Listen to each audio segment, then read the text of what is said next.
to be like the red light for like, we're live. Eyeline right here.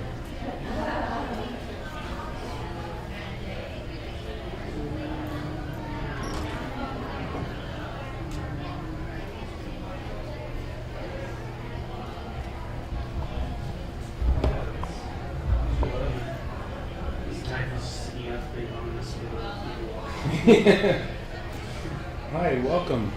Welcome. I was going to give it back to him. Katie's throwing hangers and swinging blades. Out. Yeah. Teetering on the top of the door.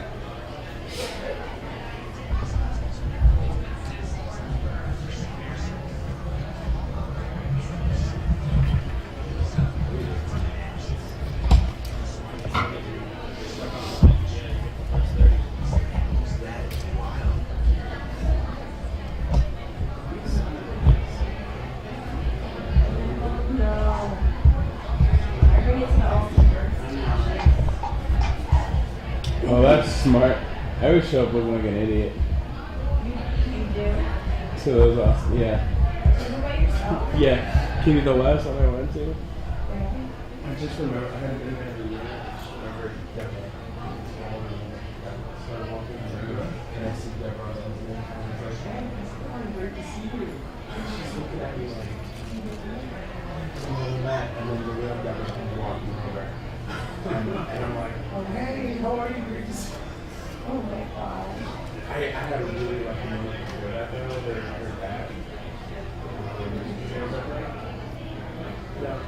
Yeah, the real Deborah from Mr. Goldstein.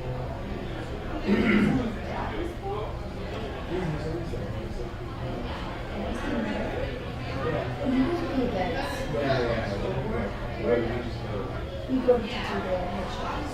Oh, cool. Yeah, you're the. Oh, Debbie. Oh, yeah. Just super pleasant. Anyway, so I had to go on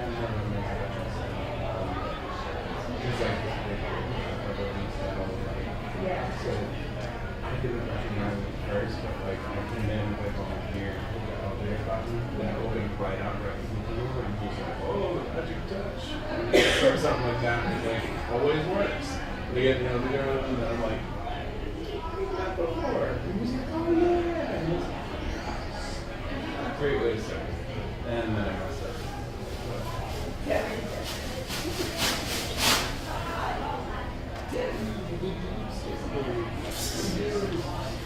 Squash.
Oh, watch things. It's 2:20.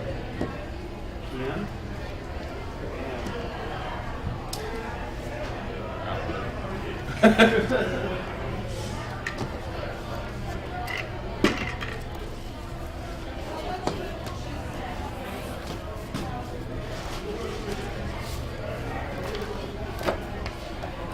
Katie, is this the secret prize winner seat over here? Where? With the Play-Doh, the bottle of unmarked liquid, and playing cards, and dirty napkin. It's just like Oprah.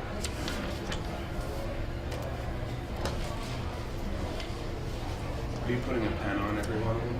Yeah. Well, I haven't yet, but I was gonna. Some of these are not centered. I think you gave up halfway through. Do you want to center them?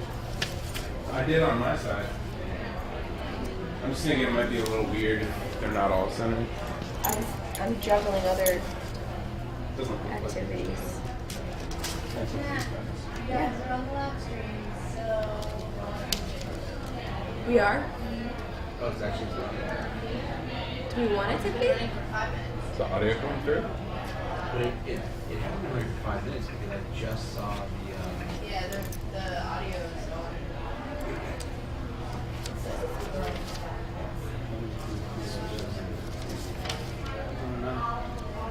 Not enough?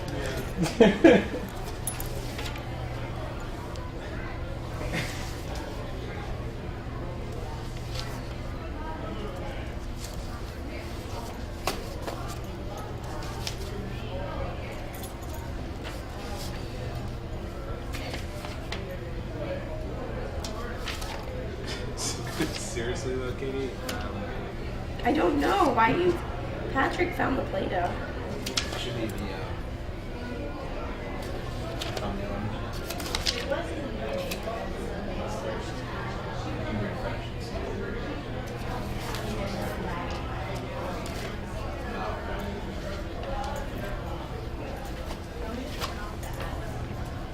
Yeah, that'd be great. Just like change something and like.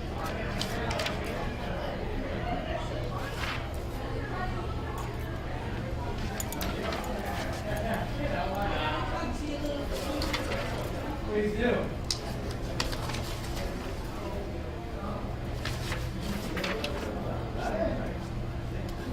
It shouldn't be hard.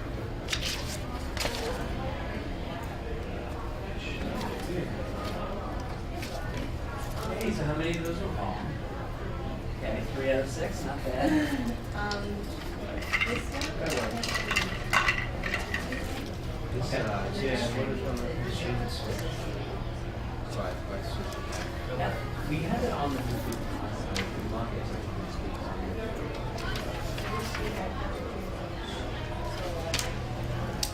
Yeah, I mean, well, I mean, it's the same thing, but it's virtual.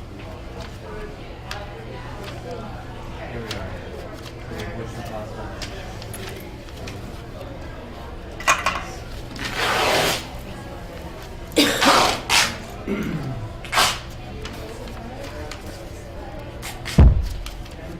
What you did.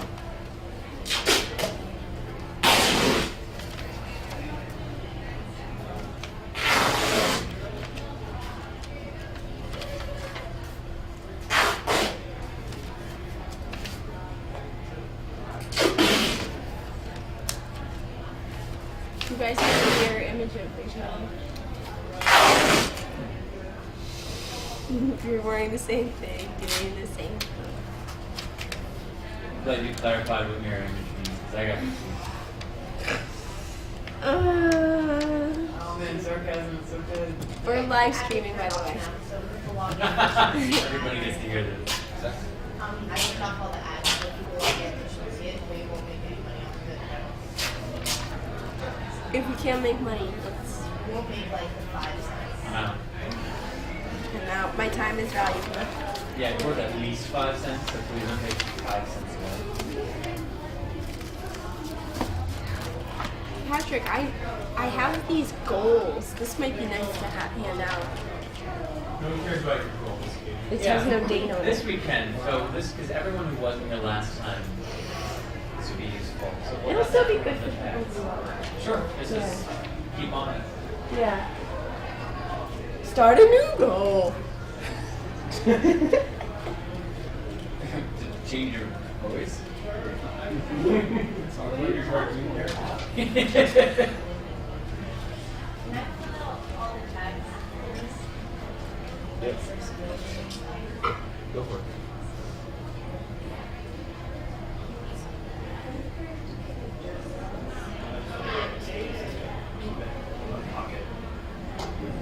Yeah, but I'm posting a screenshot from the live outside stream. my first On Facebook page. Which page? I was going to stop the bleeding, which are possible. We got What's Your Impossible. If you want to do it, I'll stop the bleeding. And I'll do my first one. You know what might be cool? What we could do? We could take like 30 seconds on my phone.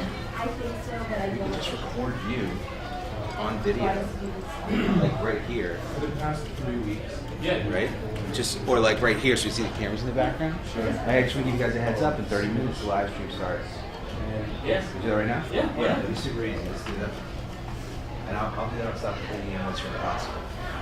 It's the end of the day. That's how it was asleep. That's how it was asleep really quickly. Or drop that into that control. When we're not going to show anyone. Yeah. The carrots. So he's going everywhere. It's a really playing game.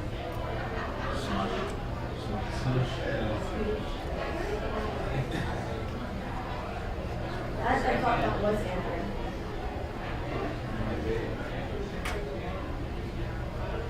Yeah, I can't remember how long ago it started, but it's like,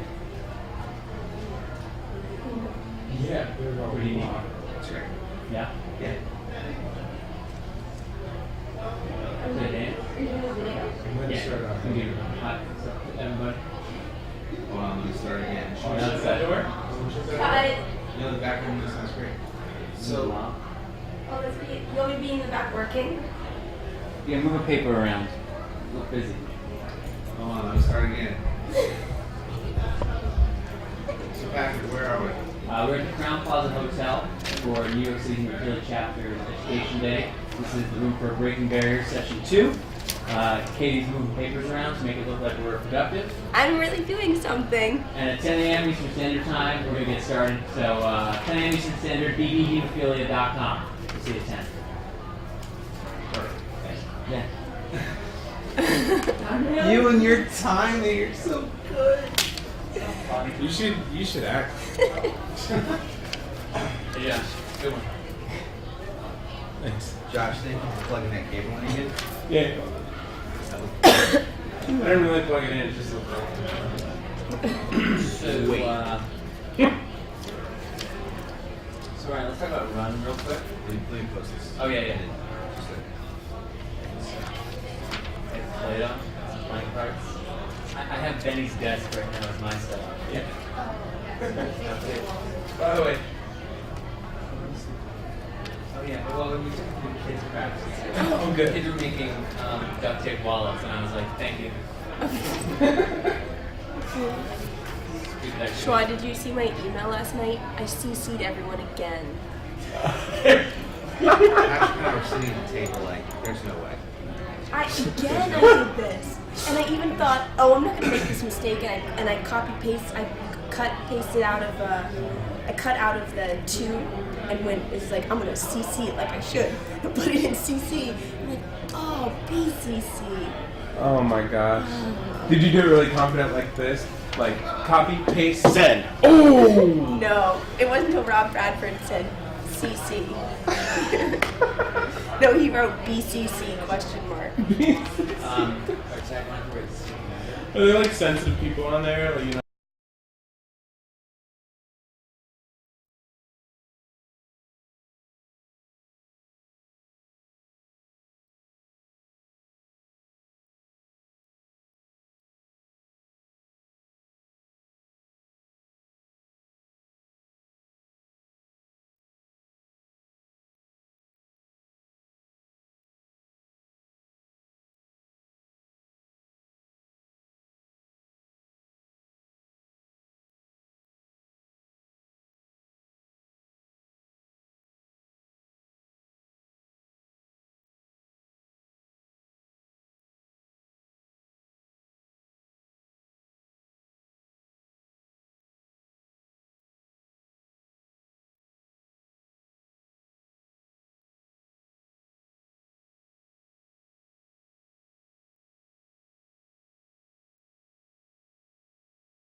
time? Yeah, 720p. I can do 1080p. Oh, okay, okay. Alright, so the video is on what's your possible stop the bleeding and $5 will go just because told one of the person dead. Wait, what? I was curious. Is this something that we could figure out? What are we doing? 720, Join 60? to the stream. 24, They can yeah, still 24. rewind it. So Yeah, I don't have, so I have like 1440 or 1920, 24. No 720. No, 1280. 1280. Is that it? Try 1280. Yeah. 1280 and 24p? Yeah. Okay. Camera one, I'm good.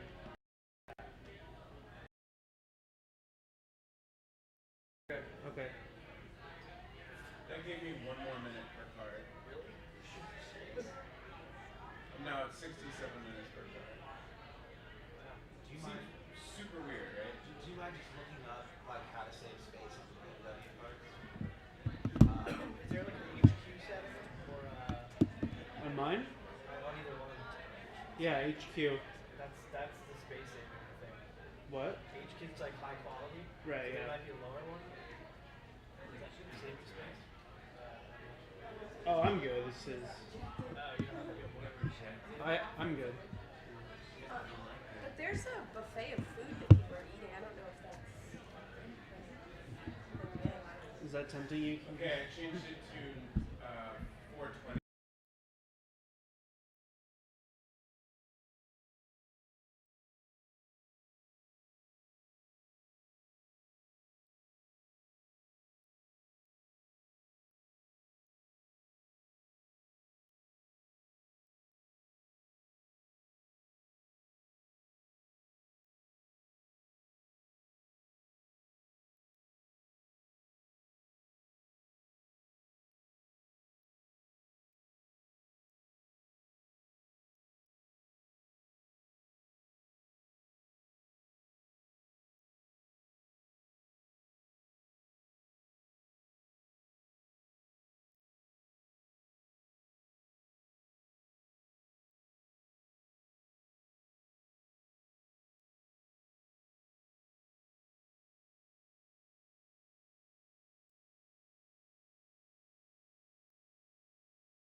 just stay like On the speaker.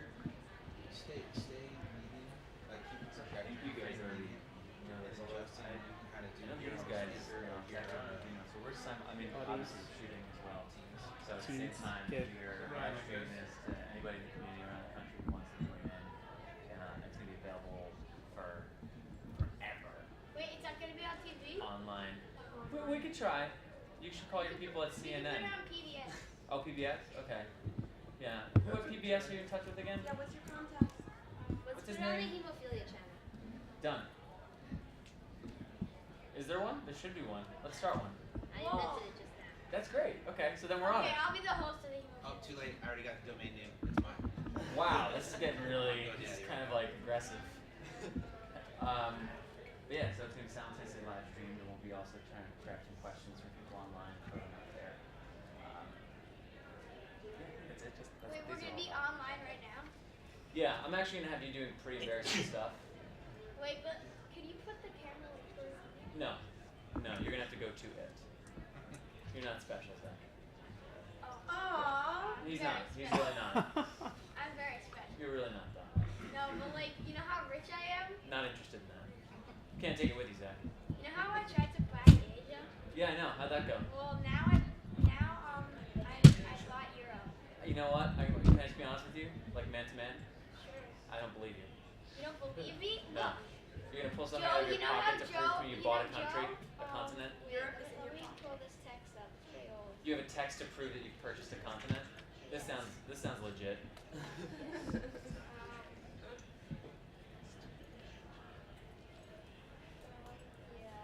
It's pretty official. It's pretty efficient. Pretty I official. can confirm that it's a really official text. From who? You got a text receipt? See, Joe sent yes, Hey, I Chris. did get Europe. This is very old text.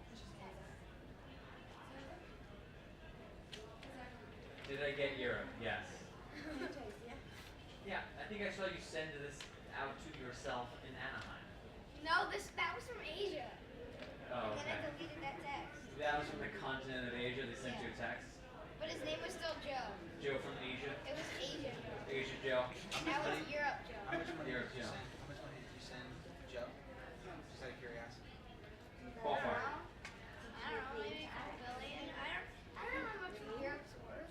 About $1 billion. You just kind of threw a billion at it and said, let's see. I'm glad you got a receipt. And then he said a little more, so you know a little more. Do you get a tax break on purchases like that? No, actually, it's kind of more expensive. Wow. But I don't care. I'm too rich. Yeah, good point. Did you catch that? Can't bother. He sent $1 billion and Joe asked him to send more, so he sent a little more. That's so kind of him. Yeah. Wow. You trust. Yeah, You you're trust. you're really like just kind of a personable businessman. They say jump, you say no problem. Yeah. Yeah, I don't know why. that's a great jump. Okay, I'm glad you took that literally. Sometimes you just gotta take the lead. Yeah, literally. That was a pretty big leap. That wasn't that big. Yeah, it was. You could have done better. And You were- metaphorically. yeah. I don't know. Well, I'm not really interested in metaphor games. Then why did you say it metaphorically? I don't have all the answers, Zach. I'm doing my best here. Okay, well you should think of it. Are you in charge? So no, that's the funny part. I'm just gonna go see if there's anyone else who wants to join in at the beginning, and then we'll get started. Cool. Zach, behave. Rose, keep an eye on him, please. How's this? Your No, eyes not on. Rose is Ah, literally damn, putting her glasses. You gotta take your glasses off. Well, if people say people with glasses are 4 eyes, then by deduction, I am supposed to have my teacher's 4 eyes. Then your teacher's me. Yeah. Yeah. This is the fun one.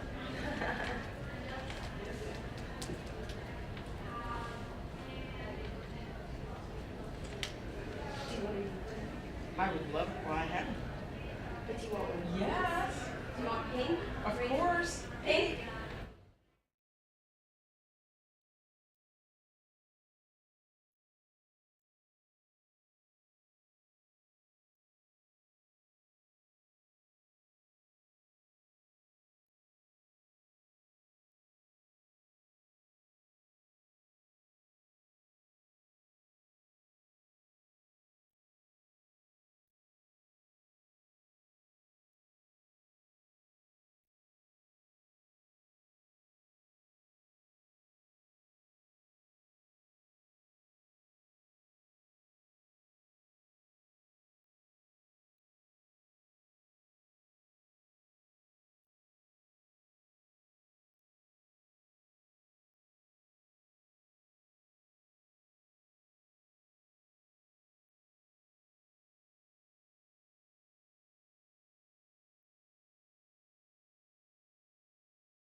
stream? I like to talk a lot. Why am Really? Yeah, you guys might not know. No idea.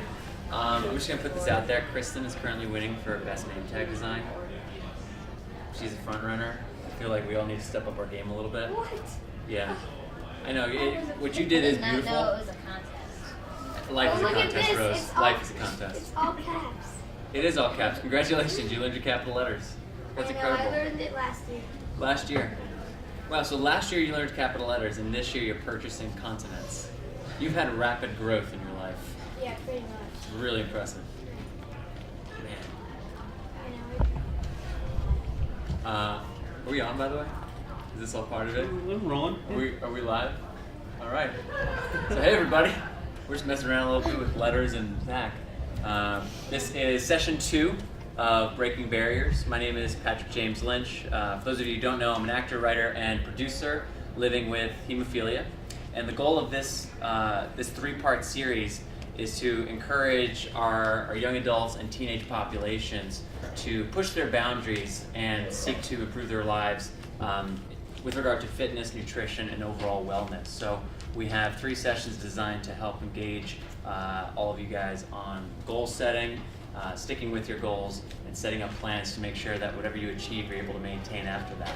So this is our second session. We had some people from the first session who are here as well, and some people online who are part of the first session. We have some people who in the room didn't see the stream and wasn't here last time. Most of you guys, right?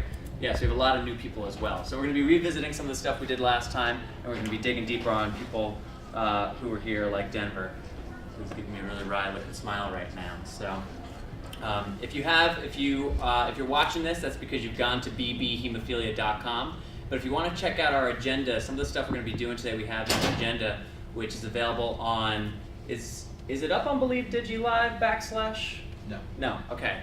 We're going to be shooting out a link. Jen in the back is posting on social media, so if you're on Twitter or if you are following along on YouTube, which you must be if you're hearing this, there'll be a link up there to believeltd.com /agenda.pdf. That's a lot of language, but there's going to be a link coming in just a moment, so that'll help you follow along. So the first thing we're going to do is I'm going to bring up Ryan Gielen. He's my production partner. Who's seen any of Stop the Bleeding? The comedic web? Nice, all right, good turnout. We'll talk later. So that's the comedic web series that Ryan and I do together. He is a producer, writer, editor, director extraordinaire. So we're going to talk a little bit about goals, set some goals, and set up a plan to achieve them. How's that sound? That's what it's like at 10 a.m. in New York on a freezing cold day. Let's try that again. How does that sound? 10:30. Yeah! Better, that's it. See, I'm not looking for we're not at a basketball game. We don't have to blow the roof off. We just have a little bit of energy. All right, so let's pretend like he's some famous celebrity right now and give a rousing round of applause for Ryan Gielen, everybody! Woo! Thank you for clarifying that you have to pretend that I'm a celebrity. No problem. By the way, I gotta go this way, so I'm just gonna cross right in front of you. Very professional. Thank you. Cool. All right. So let's start at the very beginning. Denver, you were here last time. What did we talk about? My goal. Not just your goal, but goal setting in general, right? All right. So just to catch everybody up to speed, what's your definition of goal setting? My definition of goal setting is that a goal has to be legible. Some people, legible that you can follow, and that you're able to complete it, not something too far off. Okay, so let me focus on those two real quickly, right? You said legible, right? So you can complete it, and so legible usually means you can read it if you write it on paper, right? So let's even drill down on that a little bit further, right? Do you mean realistic? Yeah. Right? Okay, so I'm not going to set a goal to be an astronaut, right? Because that ship has sailed. There's no chance, right? So I have to set realistic goals. What was the other aspect you said? That it's not off, not too far off, not something that's like you said, realistic. Okay, so it has to be realistic and it has to be attainable at some point in the future, right? Okay, so I'm not going to try to be an astronaut. I'm not going to try to invent teleporting, right? Where I snap my fingers and I'm across the world. right? Because that's not attainable in the future realistically, right? All right, so I like that, realistic and attainable in the future. How many of you guys have set goals before? Oh, amazing. Okay, I'd love to go around the room and hear the goals that you've set. Is that cool? Can I get an example from everybody? All right, I'm gonna come to you last. All right, what's an example of a goal that you set before? I wanted to pass the 3rd grade. Pass the 3rd grade. Okay, excellent. So 3rd grade, you were 8 years old, 8 or 9, and you knew about goal setting already? Yeah. That's awesome. All right, so pass the 3rd grade. What's an example from you? Like last week to cut down my soda. Last session. Oh, right. Last session, you came up and said to the entire group that your goal was going to be to cut down on your soda intake. Okay, we're going to come back to that. Excellent. All right, what's an example? Well, I'm setting a goal for myself right now because I'm in 7th grade and I need to do pretty well for high school, so get good grades and study well and stuff like that. Excellent. Get good grades so that you can be prepared for high school. Yeah. That's a great one. So Zach, Denver, Zach. All right, go ahead. Rose. My goal was to, I know this is not very specific, do well on the SAT. And another goal is to get all above 95 on my report card, which I did not do. Sadly. Okay. Well, let's take the SAT one, right? You said it's not very specific. Do well on the SAT. I should have a number. Okay, interesting. So you want to have a number in mind? Why? Because if I just say do well, like if I say do well and then I get a 2,000 back, I could be like, oh, I did well, even if I did have the potential to do better. Because I didn't have a specific goal in mind, and I can just change my own definition of well whenever I want to. Perfect, right? So you hold yourself more accountable if you have a really specific goal, right? Mm-hmm. Okay, and Christopher? Mm-hmm. All right. To pass, I set a goal to pass 4th grade. To pass 4th grade? Mm-hmm. Okay, great. So 4th grade, so you were like 9 or 10 years old? Very cool. How did that work out? Good. Excellent. All right. Well, I had Dillinger. almost the same thing as Zach, because I want to do better in 7th grade, so the grades go up to high school, so I can go whichever one I want to. Oh, great. Okay, so it was similar to Zach's. I'm going to restate it. Tell me if I'm getting this right. It was similar to Zach's because it was, if you do well enough now, you can have your choice of high school, or more of a choice of high school later. Yeah, so what I do in my career when I get older, so I have a choice of basically what I like to do. Oh, interesting. So in case you guys didn't hear, part of the reason to set the goal now to get into the high school if you're choosing is so that even further down the road you have more choices about careers. So you see the effect of achieving a goal now is going to help you even further down the road in the future. Perfect. Okay. All right. So, hey guys, welcome. So you guys did some goal setting last session as well, right? We've been going around the circle and everybody has stated goals that they've set in the past. Would you guys mind sharing the goals that you set last session? Sure. Okay, so. I said that I'm not going to go to the store after school and buy junk food. Interesting. Stop buying junk food after school. That's a great goal. Okay. I said that I'm going to get at least 8 hours of sleep per night. Getting 8 hours of sleep per night. That's a great one. I said that I was going to just exercise more on days that I don't have PE in school. Exercising more on days when you don't have PE in school. That's amazing. These are all great goals. All right, so everybody has set goals. Everybody's familiar, so we can kind of jump ahead a little bit. Why do we set goals? Why even bother? Why not just exist? Why not just live? Because that's too easy. It's too easy. Why? Because if you don't have a challenge, you can't improve yourself. If you don't challenge yourself, you can't improve yourself. I think that's like such a great point. Let me play devil's advocate for a second. What if I'm a teen and I say, I don't want to improve, I like myself? What would you tell me to convince me to set goals anyway? That you're dumb and that nobody's perfect.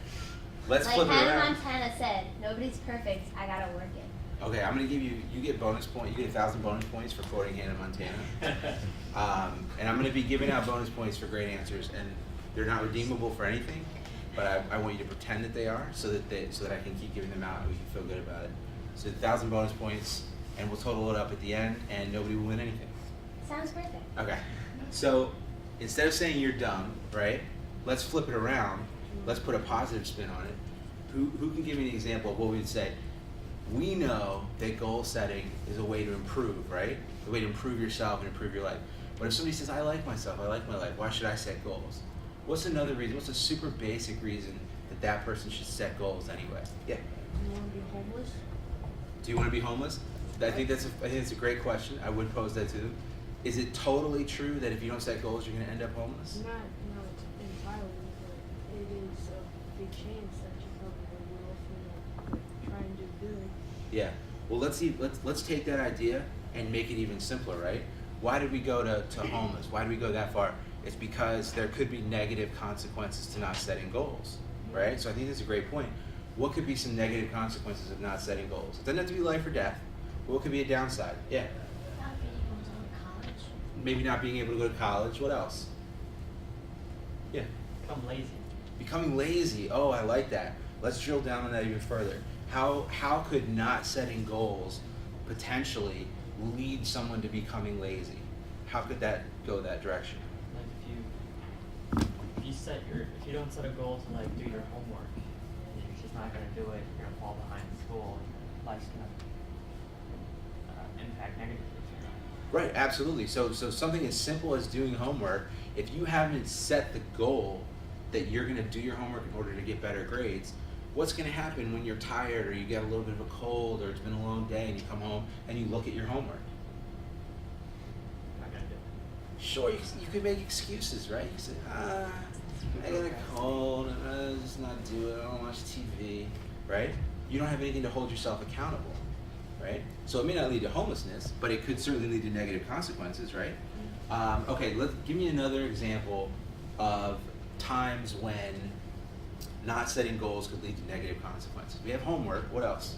Well, if you don't exercise or work out or anything, and then you have the chance to do it again, then you'll just be like, I don't need to do this, and then you'll just be like, so if you see it and then you're just like, I want to watch TV or something like that, you'll never want to exercise. Sure, I love that one. I love that it starts with exercise, right? Because that's another one. Not only is exercise great for teens, exercise is going to be a challenge that you're going to want to set goals for the rest of your life, right? Exercise follows you forever if you want to be in good health, right? And so if you aren't setting goals, what happens if you're not setting goals? You're up early, you get to work, you have a long day, you got to take your kids to soccer practice, you get home, you got to cook dinner, right? What's going to happen when you say, you know what, I didn't exercise today? Are you going to make yourself exercise if you don't have that goal laid out? What about in your lives? When do you find time to exercise? When I get in trouble, the stuff that makes me do push-ups. Say that again? When we get in trouble, the stuff that makes us do push-ups because he knows we don't like it. We do 50 push-ups. So when you get in trouble, you have to do push-ups? Yeah. That's great. What is that? How do you, let's take it away from a punishment, right? How do you feel after you do the push-ups? Let me ask you that. I actually feel really good because it's actually kind of helping me, and at once helping me become good, like a good person, and like more healthy, my body being more healthy and stuff like that. That's amazing. So it starts out as a punishment, but at the end you feel good about it, right? Has that led you to set any goals about maybe like doing push-ups when he's not looking so you can actually surprise him with how easy they are? No, because the doctor said I have to do more wall push-ups, so I do those sometimes because. Oh, that's great. Because they said that I shouldn't be doing real push-ups all the time. I should start from the wall and start going down. Yeah. So can I use that as an example? Okay, so wall push-ups I think is an amazing example, right?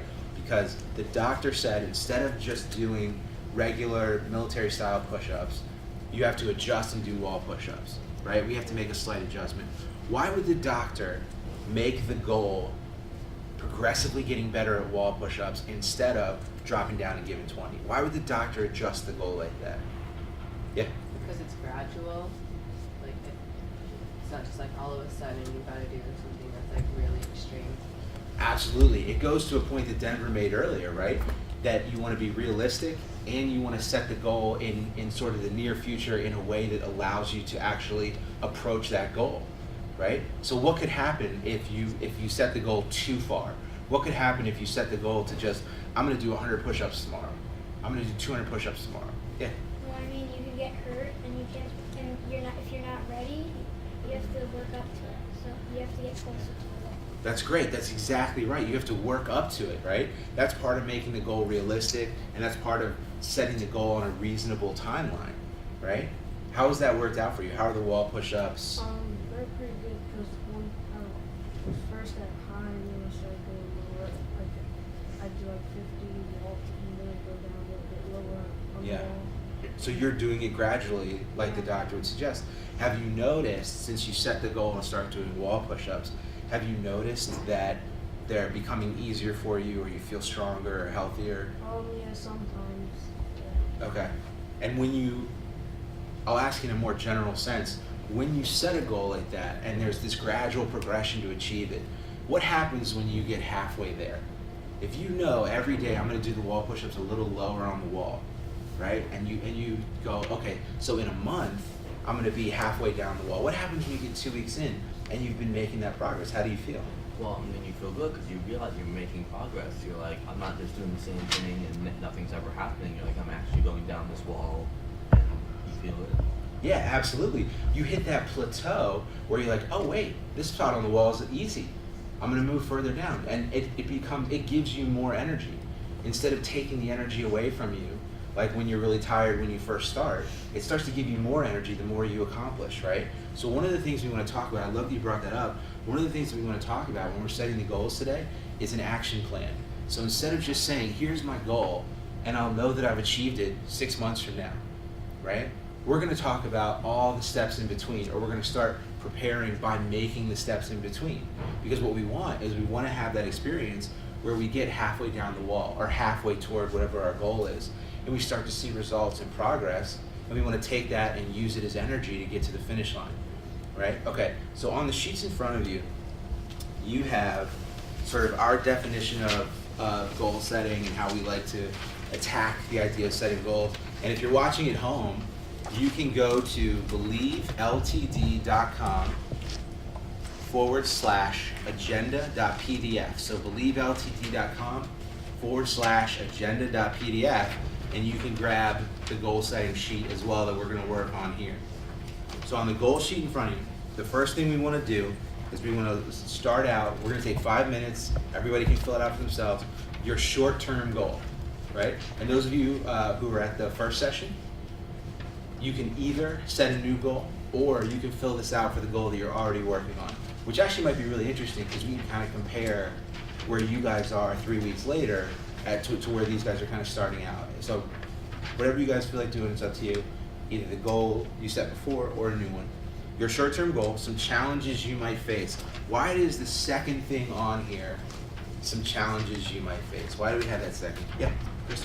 Maybe because it's not, because when you set a goal and you try to do it, you're not just gonna do it right away. You have to do some things before you get ready and do it perfectly and complete it. Absolutely, right? So you're not just going to set a goal and then fast forward 6 months and you achieved it.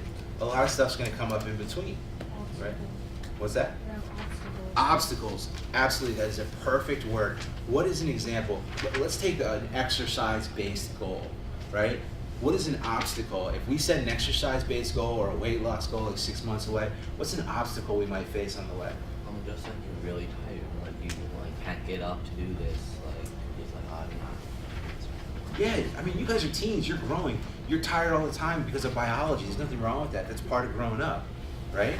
So being tired, having to mentally push through, just being tired and naturally growing, right? What else? What's another one? Maybe like if you get a bleed. Sure. If you have a bleed, if you have an actual physical issue stopping you or preventing you or slowing you down, absolutely. Yeah. You don't get to like eat what you want. You have to like eat healthy if you want to like be able to do whatever exercise you want. You gotta eat healthy because if you eat junk food, it'll be harder for you to do. Sure, and if you're not eating healthy on the way to your exercise goal, if you slip up or if you go to a birthday party and eat stuff, right, that can make you feel tired or slow you down or make you feel out of shape or actually slow you down on the way to your goal. Yeah. Also, like you probably don't have enough time. You have a busy schedule. 100% schedule. And again, I mentioned earlier that exercise goals will always be a part of your life. Talk about busy, right? Every year your life is going to get a little bit busier, and that's a great thing. But it does mean that it's going to interrupt, or that busy schedule is going to try to interrupt your workout goals, or you on your way to your workout goals. It'll absolutely be an obstacle. Am I missing any? Yeah. Well, when you make a goal, the goal you make it to overcome the challenges. Because if you make it just like because you want to be there and you know you can get there, then there's no point. So like, I'm on a swim team and I go to swim practice a lot, but I have a lot of homework, so I'm really busy. So I have to really plan it out and know when I'm gonna do what. I think that's a great point. Can you say it again a little bit louder, because I want everybody over here to hear it. Well, when I have to go to swim practice, I have to plan everything out because I have a lot of homework and other activities, so I have to know when to do what. Yeah. So an obstacle in that case might be sort of the busy schedule thing of trying to juggle competing responsibilities, right? Yeah, absolutely. That's a great one. All right, so some challenges you may face. So the reason we have this on here second is because we want to identify those challenges. We want to point them out so that when they occur, we're like, oh, okay. So this isn't a chance for me to quit or to give up on my goal. This is one of the obstacles that I knew was coming, right? I have to overcome this, right? So we want to brainstorm those second. Some tactics I may use to overcome those challenges. All right, I'm gonna ask an obvious question. Why is this on here next? Why are tactics I may use to overcome challenges? Why is that on here next? So you can prepare for it and know how to handle it when you get there. Absolutely, and I love to use the word prepare, right? Why is preparation? Why is mentally preparing yourself for the obstacles you're gonna face? Why is that so important? Yeah. So you're not just like taken off guard when they happen. You don't know what to do, so you have like a plan, like a maybe not a backup plan, maybe just a plan in general, what to do. Yeah, absolutely. Sure, absolutely, like in the military. So using that answer, the reason we want to do this is because all of us are going to be surprised when we're like, you know what, tomorrow's my next big workout day. All of us are going to have those days where we're surprised by how tired we are, or how cranky we are, or how little we want to work out on that day, right? So instead of being surprised by it, the reason we want to talk about tactics to overcome it is so that we can identify, oh, I'm tired and I'm cranky today. That's what this is. I should still work out, right? So what is a tactic we can use to overcome the challenges, right? We know it's one of our big workout days. We know that's a good next step on our way to achieving our goal. We're tired, we're cranky, we get home from school, we have a ton of homework. What is a tactic we can use when we identify all those things that can help us power through and keep going on our way to our goal? The tactic that I'm trying to do is do it right when I get home, not like sit down, start doing homework, then you have to get up and do it, and like just do it when you just came home. You know, you haven't settled in yet, so you're not like all tired. I love that. So get a jump on the obstacle, right? Don't let the obstacle sink in. So when you say right when you get home, you're talking about right when you get home from school? Yeah. So right when you get home from school, you go into it right away. You don't let yourself think about the oncoming tiredness or the crush of all the homework you have to do. Jumping into it, right? Jumping ahead of the obstacle, yeah. Well, it's kind of how like becoming lazy. If you think if you think you're like, oh, I'll do it later, and just keep on thinking that, you'll never do it. So you gotta do it now. You gotta do it right then. Absolutely, right? So you don't let yourself get to the hardest part of the obstacle, right? Yeah. Absolutely, yeah. You see it coming and you jump in front of it. Sure, absolutely. What's another? Let's say you have your workout goal. You get home from school. You're tired. You're cranky. You have a lot of homework to look at, right? And you sit down and you settle into that comfortable chair. And your backpack's over here, and the TV's right there, and your laptop's over here, or your iPad's over here, right? The obstacle is there. It's on top of you. It's already happening, right? What is a tactic we can use to change the direction we're going so we go back toward our goal? What is a tactic we can use? Yeah? Like think about the good things that could come out of doing the exercise, I think about maybe I should probably do that because maybe I'll be able to do something. I don't know. No, I love that. That's a great one. Think about the end result instead of the actual process, right? So instead of thinking about the wall push-ups you have to do, you think about the end result and how you feel afterwards. That's a great one. That's a great one. What's another? Yeah. Sit in the chair. Don't sit in the, well, let's say, don't sit in the chair, I agree with. But let's say it's too late. You forgot. You're like, I'm tired of praying. You sit in the chair, pull over the iPad, you're already in the obstacle. What's another tactic?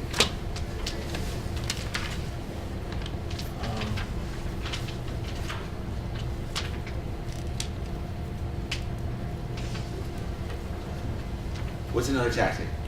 Just like force yourself to stay hopeful and not to become like discouraged. Ooh, that's great. Keep it like in your mind that like, just like he said, keep the end result in your mind. Yeah. And, like think that like this is helping you achieve. So let me ask you, that's such a cool answer. Why did you say discouraged? Why did that word come to mind? Because it's really easy to get discouraged when you're working on something and it may take like a long time to achieve it, or like it might be hard work to achieve it. Yeah, I love that. That's such a great answer. How many of you have had the experience where like you know you should be doing something else, you're already in the obstacle, and you just feel this like discouragement, you feel this negativity, like, whatever, it's too late, right? It's so common. It's so common. So how do we attack that? You're already in the obstacle, right?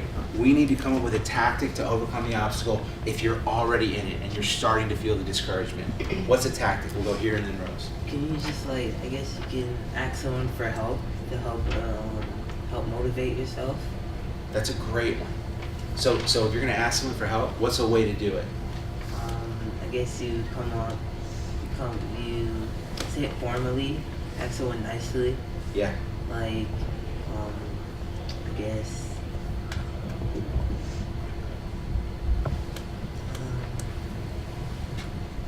I know your folks.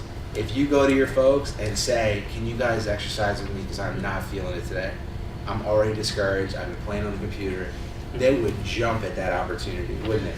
Absolutely, right? So just being honest. And how guilty would they feel if they say, well, I'm feeling too lazy too? They're not going to do that. They'd totally put mom and dad on the spot. It'd be a double win, right? What else? If it's about like electronics distracting you and you just being lazy, what I do is like my phone is distracting me, I'll just turn off my phone and then I'll be too lazy to turn it back on and wait for it to power out. And like my laptop is just so slow. So once I turn it off, I'm like, well, this is over. I love that you're doubling down on the laziness. That's Yeah. great. Go further into the laziness. Exactly. Turn the phone off and then realize you're too lazy to turn it back on. That's great. Okay, so removing the obstacle completely is one. Asking for help, powering through it is another, right? All right, so that's tactics. And my first step is the last slot on the page. My first step. Why do we have this on here? Why do we close with that? Why is it on here? Yeah. Well, after you're done with like all the obstacles, all the like laziness that you get through, like after you do all your tactics, you're there and you have the opportunity to do it, and you have to take that first step. And you can't just be like, okay, I'm doing it now, or whatever. You have to actually try. Once you've gotten there, after completing all the obstacles, you have to actually like try to complete your goal. Absolutely, you're exactly right. Right, when Mark says drop and give me 50, what's the hardest push-up? The hardest one is probably around 35 or something. Oh, it's not the first one? I thought you were going to say the first one, because when I have to go for a jog, I know that first step where I'm like, oh, I really am jogging now, is absolutely the hardest one for me, right? So that's why we want to talk about that first step, right? Because once you take that first step, nobody in this room is going to start the push-ups or start chasing the goal, right? Nobody's going to take that first step and turn around. It's getting to that first step. It's getting past the mental block of, am I really going to do this? That's the hardest part. So in our estimation, if you can come up with that first step, and every day you go towards your goal, you just focus on taking that first step, you're already in a way better position to achieve the goal in the long run, right? Okay, so now, I just want to take like, we're running a little short on time, so I just want to take like 3 minutes, fill these out, give it some thought. If you need something to write on, we have these pads that can support the back of the paper.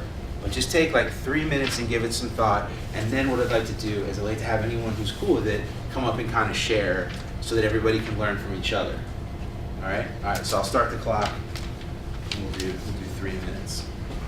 If you guys who have already started plans, like Ryan was saying earlier, if you want to write, if you want to set up something different, that's fine. But if you want to kind of curtail the questions to help you continue to improve on the plan you set up, or like when we talked about the days that you don't have PE, if you found it every day, like I know you're still trying to work that out, but if you found it every day, like, yeah, I'm doing excellent with that every day, I don't have PE, I'm working out with me, we would amend the goal, right? It's taking that next step. Once the sleep's getting better, the eating is getting better, like what's the next step to take? So curtail it to your plans. Same with you, so make sense? Let's see if I can find some.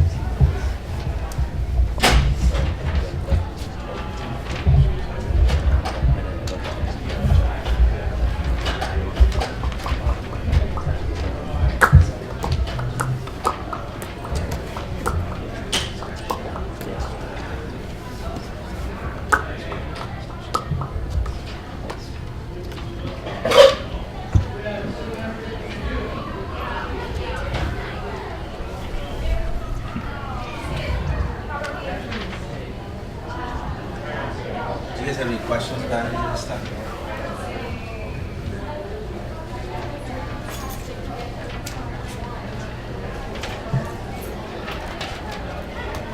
Anyone need more time? Josh, do you mind shutting that door? Alright. So, what I think might be fun, do you guys all know each other? Have you guys met before? Is everybody kind of new faces? Or okay, so what I'd really love to do is I'd love to kind of go around, and when it's your turn to share, if you don't mind coming up here, standing up, saying your name, where you're from, and then kind of talking about your goal, because I'd love for everybody to get to know each other just a little bit better, and also it's a chance for Patrick and I to, or me and Patrick to get to know you guys a little bit better too. All right, who's brave? Who wants to go first? Come on up. Come on up. Woo! All right, Go so Zach, just so you know. Oh, look at that. I love it. Little warm-up stretch. Don't want to pull a muscle sharing your goals. I love it. So these cameras have pretty good microphones, but you got to project at the level I'm projecting so that the people at home can hear you, okay? Okay. All right, so nice and loud. Your name, where you're from, and then tell us about your goals. Okay, so I'm Zach. I'm from like 30 blocks away, 90th Street in New York City. And so my big short-term goal is get into LaGuardia for guitar, because I've always wanted to go to LaGuardia because I love guitar. But the challenges I'm going to face is having a lot of time, not having enough time to practice, and trying to push myself, because it's hard to practice all the time when you have all this stuff to do. And some tactics I could use is to know when you're gonna be tired and not want to practice. So just don't wave it off and do it once you have the time. Just do it. And because if you hold it off, you'll just keep on saying I'll do it at some point, and eventually I'll be in high school already and I won't be able to go. And my first step is to actually, once I get past all the obstacles of making time and all that, I have to actually start practicing and make my own schedule and know how to get past the next obstacles I'm gonna have to face every day. Excellent. Round of applause. Well done, sir. Time management. That's a great one. Time management and planning for that too, so you can get to that first step is great. All right. Who's ready to go? Who wants to hop up? Were you volunteering? It looked like you were. It looked like you were saying I'm ready to go. Do you want to come on up? Come on up, come on up. Cully. Okay. Deborah, come on up. All right, so remember, it's not just these guys that need to hear you, right? The microphones in the back need to hear you, so you got to talk at this voice level. I know you got it in there, right? All right. My name is Denver, and I'm from Hollis, Queens, New York.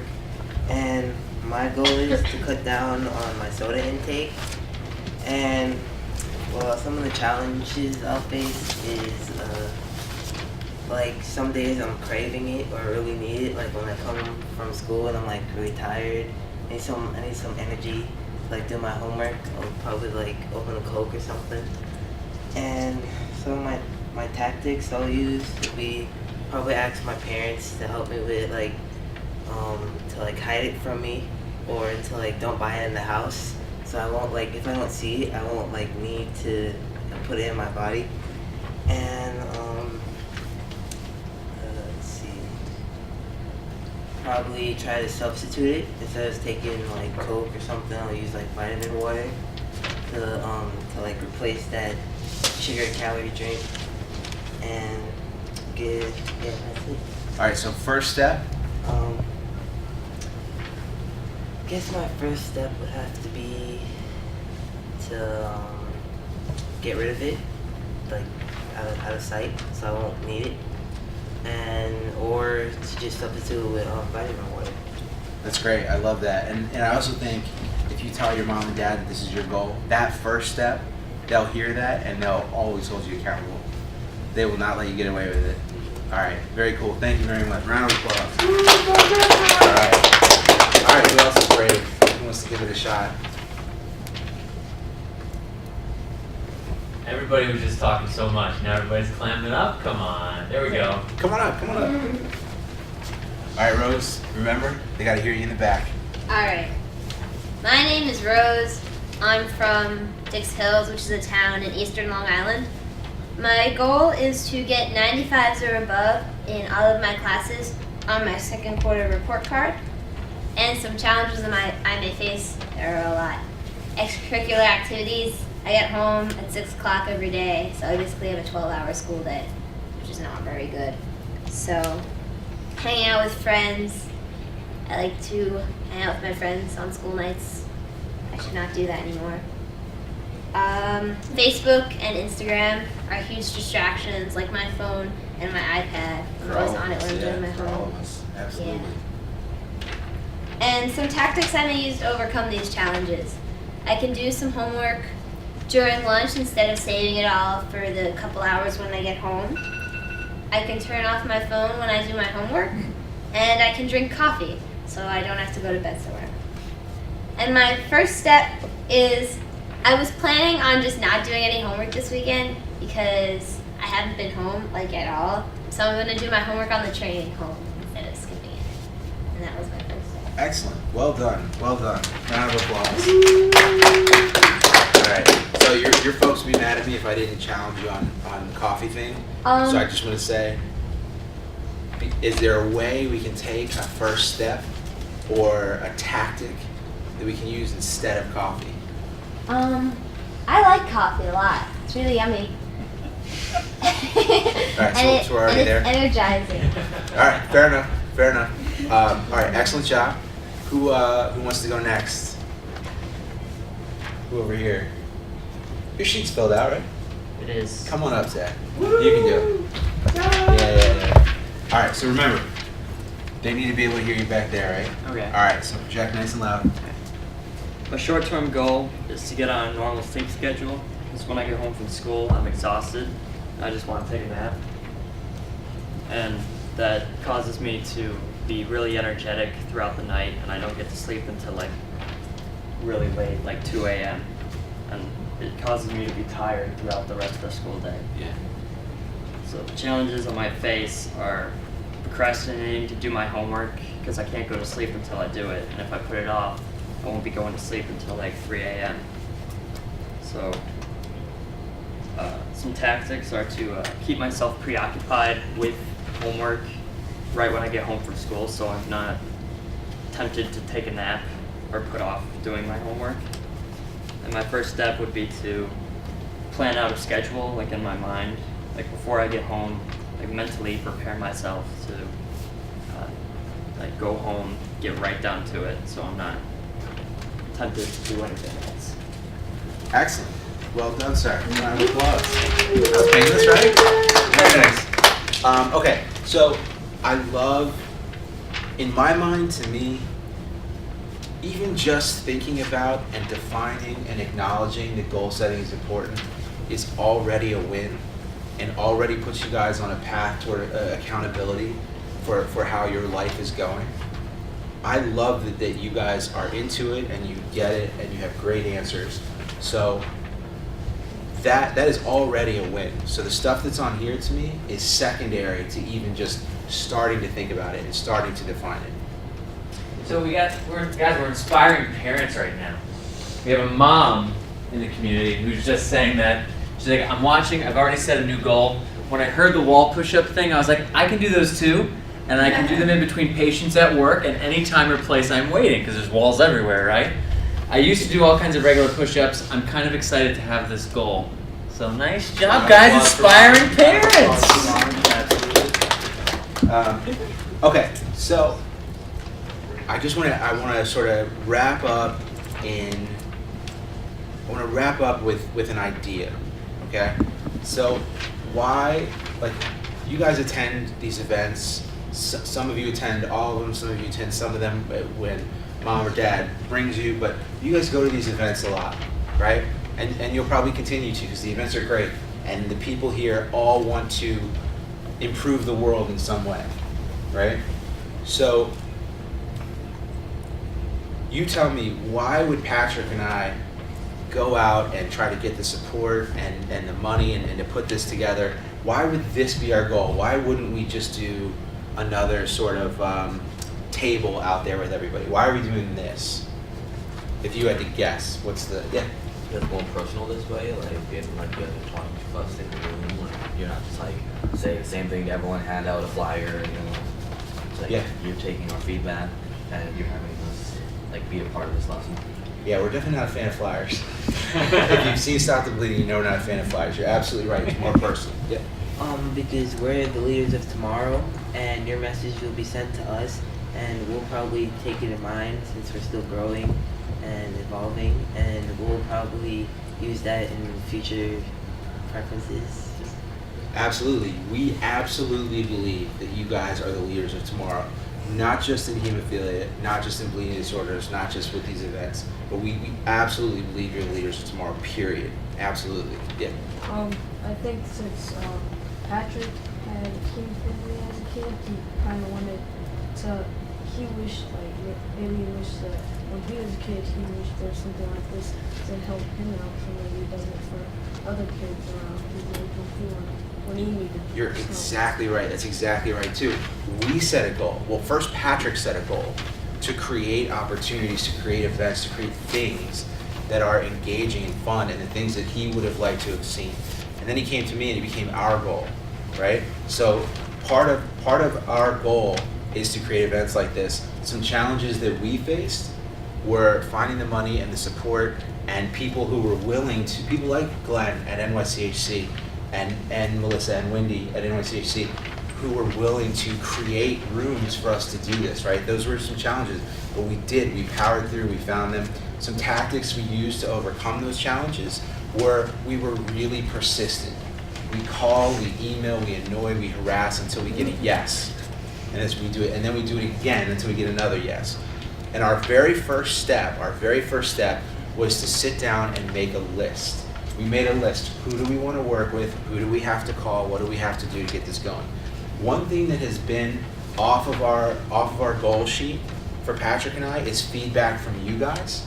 So one of the things we try to incorporate now that we're learning that feedback from you guys is so important is these sort of follow-up accountability sessions. Do you want to come up and talk about this for just a second? Yeah, so we have these 3 sessions that we're doing in person. This is the second of the 3. But in between, I also think it's important that we don't just leave today and then go, all right, well, that was cool, moving on with my life. We want to use the fact that we're here together as a community and as a group and use each other. there are studies that show, and it makes sense, that when you have an accountability buddy, if you're setting a goal for yourself, you're more likely to achieve that goal if there's someone who's kind of holding your feet to the fire a little bit, or also giving you support and giving you guidance. So like with these 4 guys from last time, with the 3 of us, each one of us, we had a Skype call for like 15 minutes just to talk about what the goal was, what the first step was, make a little bit of an action plan. We went back and forth on Facebook a little bit, and then we followed up through emails just to make sure that we were taking the steps forward. So everybody who's here, anyone who's watching at home, if you want to, in the next couple of weeks, our next session is December 8th, which is what, 2 Sundays away from now, I think? So sometime next weekend, if anyone here is interested in an accountability check-in, whether it's a phone call or an email or just exchanging Facebook messages, contact me, get in touch with me. The easiest thing to do is on Facebook and on Twitter, the hashtag #BBHemophilia, that's our hashtag. So if you find that, you find me, I'm all over the place. Just say, hey, or before we leave today, or send a message while we're interacting back and forth online, and just say, you know what, next weekend, I'm gonna say it right now, I wanna do an accountability session to make sure I'm taking steps forward. Did you guys find that helpful? Yeah? What was useful about that? Just to kind of give these guys a sense. It just kind of like gave our plans more structure and like gave us something to like follow instead of just being kind of like confused about like where to start. Yeah, Denver. And like yes, like you were checking up on me every week or so. So like I couldn't just let you down. Like you were doing it for me. Couldn't let me down. Fair enough, Khalid. I mean, I didn't really have a goal the first session. Like, I didn't really manage to set one. So right. when we talked, like, on Skype, I kind of set my goal then. Yeah. And you helped me create, like, an exercise plan. Yeah. For what I was going to do. Yeah, because it's important to be specific, right? Like, I want to get in better shape, or I want to be healthier. It's a great concept, but it's very unspecific. Marion made a great point about the wall push-ups, right? Wall push-ups are, I did it to him, he did it to me. Wall push-ups are super specific. It's a specific activity, and there's walls everywhere, so you can do it everywhere. So we had arranged a number of exercises. We talked about times that you could do them, because it's important that you actually have an idea of what the plan will be. So I've said enough about that. If you want to set them up, just talk to me after or shoot me an email. But I highly recommend for everybody that follow up and have it. Even if it's not going well, that's okay. You know, don't feel as though like you say like you don't want to let me down, but you were also honest with me though.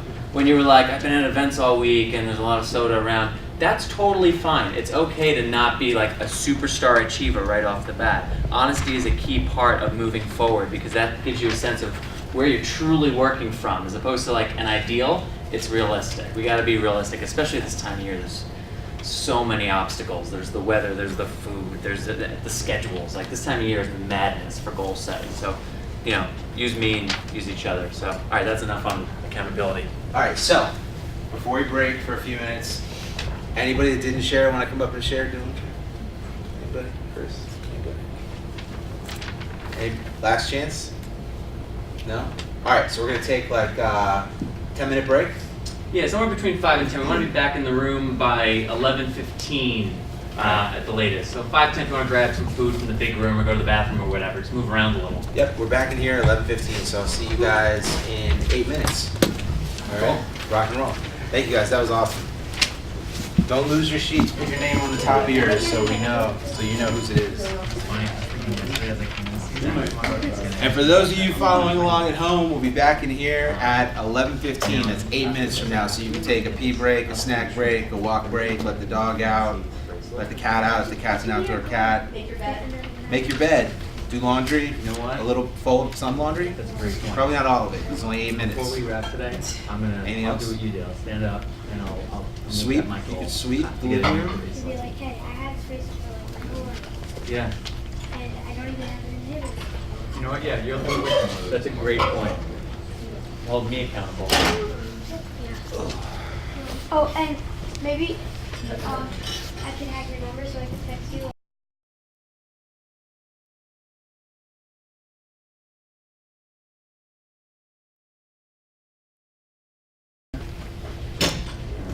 Wait, what did it say? Thank you. Ryan loves me. I like that. So it's, I talked to him in music. well, now I'm in LA, but that's long. Sky shares, it's like a Is this guy sure that we said? Yeah. I don't know what the technical is. I'm like pretty sure if I've ever seen this guy wearing my bracelet. sitting on that. Maybe not. Okay, but no, I know what you mean. That's what I would I mentioned imagine, to Deb like just because a the Microsoft romanticized thing was just version kind of bouncing around, so I just closed the I laptop like and hit the one power chair. button. I mean, the chair was We have them on a 5-minute break, so we can get started at Yeah. 11:15. That should give us time to get it back up again. And why do you want that? for when I'm working. Oh, I see. Just sort of like have something to just lean back on. Just And now we can follow. take the weight off the knees. Yeah. Or the Whatever heels. it is. Yeah. Oh wait, I know. You got what What do you think? Capital letters and spelling. You have any questions What about did you it? find out about today? Yeah. My dad. Yeah, me too. He works for DDRM. Okay. I just got a 3DS. We're here as this week. Gotcha. Team program. Cool. Cool, man. That's great. That's great. I'm glad you. What's your last name? Davis. Lynch. Cool. I'm glad you made it, man. It's cool. Good job. Yeah, that was fun. That was fun. Yeah. That was fun. Oh, thanks. Yep. Oh, really? Okay, right on. What's your severe? What's your I didn't know like where to go. Yeah, mine too. Okay. Do you ever go to? Go to any of the home walking camps? I go to Camp. Okay, I know about Camp Idols. There's one up in Lake Luzerne, Double H Ranch, that I've been following. There's so many people. Linda, I just have a I don't understand how this isn't getting out. They went to I think Binghamton. Look at this. I can't. And- Oh, because it's and wound on. up working up Did there. you do the internet? Oh, wait a minute. Because you have to kind of. No, I don't have this on. There's. Oh. We have the internet code if you need it, so.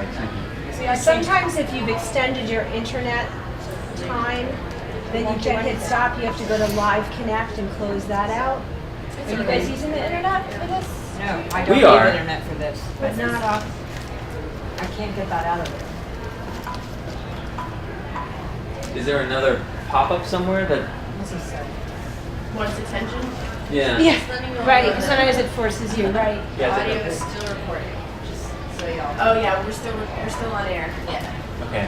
Thank you. Is there a way we can cut that? Oh, I'm not aware of that. Did they take away? I don't know how to do this. It's the giant. Well, is there a way we can go offline? It's. Yeah. Why? Which one? Patrick just wants to. No. Here comes Chris. That's okay to do that.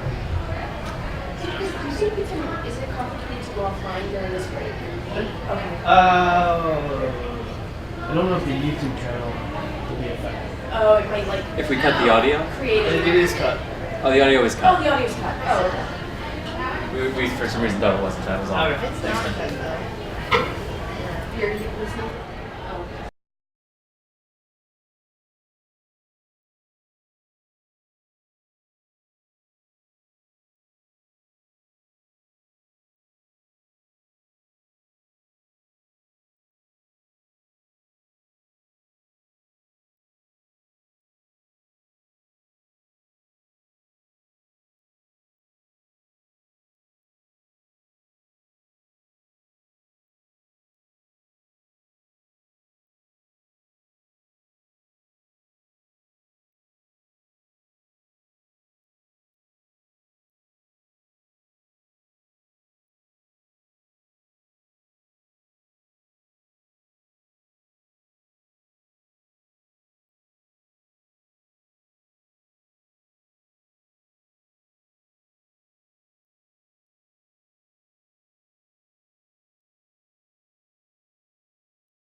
be switching. Oh, Rose, you're trying to Kristen in for her money on the name tag, huh? Oh yeah, I was trying to win the contest. Yes. Yeah, she cheated. I did not. Why is that cheating? Well, because once Christopher won, she tried. Where's the Christopher's? Oh, wow, all right. Well, Yeah, listen. and then she started wrong. We're still in the room. I don't think that it's over until we leave the room, so there's still time. Are we live? We may be. Are we live? Are we live? Yep. Yeah, just listening to our name tag conversation. I think we were talking about name tags when we first started too. It's a reoccurring theme. When we're not with you, we're talking about name tags. So just before we move on to the next segment here with Pfizer Hemophilia, Zach did just hold me accountable for something. So Zach, you want to come here for a quick second? You want to tell everybody what you're going to force me to have to account for? Well, the last time I saw Patrick, Yeah. he had his medical alert bracelet that he's had for a long, long time. Since he was like 10, and he had an inhibitor, but he doesn't have one anymore, and it still says he has an inhibitor, so that's a problem, but he's never gotten a new medical alert bracelet. So, I'm making his goal to get a new medical alert bracelet. Thanks, Zach. Well done. But he's right. So thank you for that. So that's my goal. So I'm in this with you guys. This next portion is going to be presented by Pfizer Hemophilia. The title of it is Living a Healthier Lifestyle Through Physical Fitness and Nutrition. And to kind of intro their segment, I'm going to call up Deb from Pfizer Hemophilia. Okay, thank you. Hello, Deb from Pfizer Hemophilia. Thank you. Hello, everybody. Thank you for having us here. We're very excited to do this program. I wanted to introduce the speaker for the program. It's Linda Polhammer, and she is our nurse educator specialist that Pfizer works with to do these programs. And if you were in line last time, she was the one who gave the presentation for the last program. I have a bit of housekeeping, which is probably a silly question, but you could be extreme overachievers. If anyone has already earned a medical degree, a nursing license of any type, you would now need to sign in to our sign-in sheet. Kind of assuming that hasn't happened yet. Maybe when I see you guys in a couple of years, that will be the case. So no licenses. So I think at that point, turn it over to Linda. Thank you. Woo, Linda! Yay! Hi, how are all you guys? Good. Happy to see you again. Some of you I've seen before, but we're going to get started. My name is Linda Polhammer. I'm a nurse educator specialist. I told you guys last time I've been a nurse for 100 years. That's all I can ever do or have ever done. But before I got this job, I actually worked in the home infusion business, and I got the opportunity to take care of some hemophilia patients, the little guys and the big guys. So I come with a little bit of understanding, right? So anyway, we have a little bit of housekeeping that we also have to do at the end of this program. We have a little evaluation for you. I'm going to step right in front of here for a minute. A little evaluation for you to do. This Pfizer education nurse educator has been in, I guess we've done 4 years.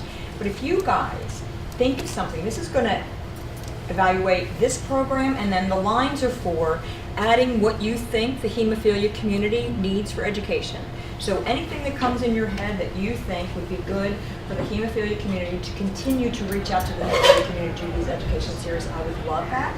So you'll just hand that back to me when you're finished. And then we also have a new resource so that you don't have to take notes. We have a resource page now that has all the kind of websites and things like that that you might want to look at later. So we don't have to take notes. You don't have to pay that kind of attention. You just have to participate. Because I am not going to stand up in here and lecture. That's not our deal. I'm going to. Huh? Aww. Too bad. And everybody also, loves lectures. No, we're not doing that. Okay, now everybody has name tags, except some are flipped around. So we're going to have participation because this is not a lecture. That's how we learn, we share. So I know this, we're going to take this step by step, and then we're going to do this all together, right guys?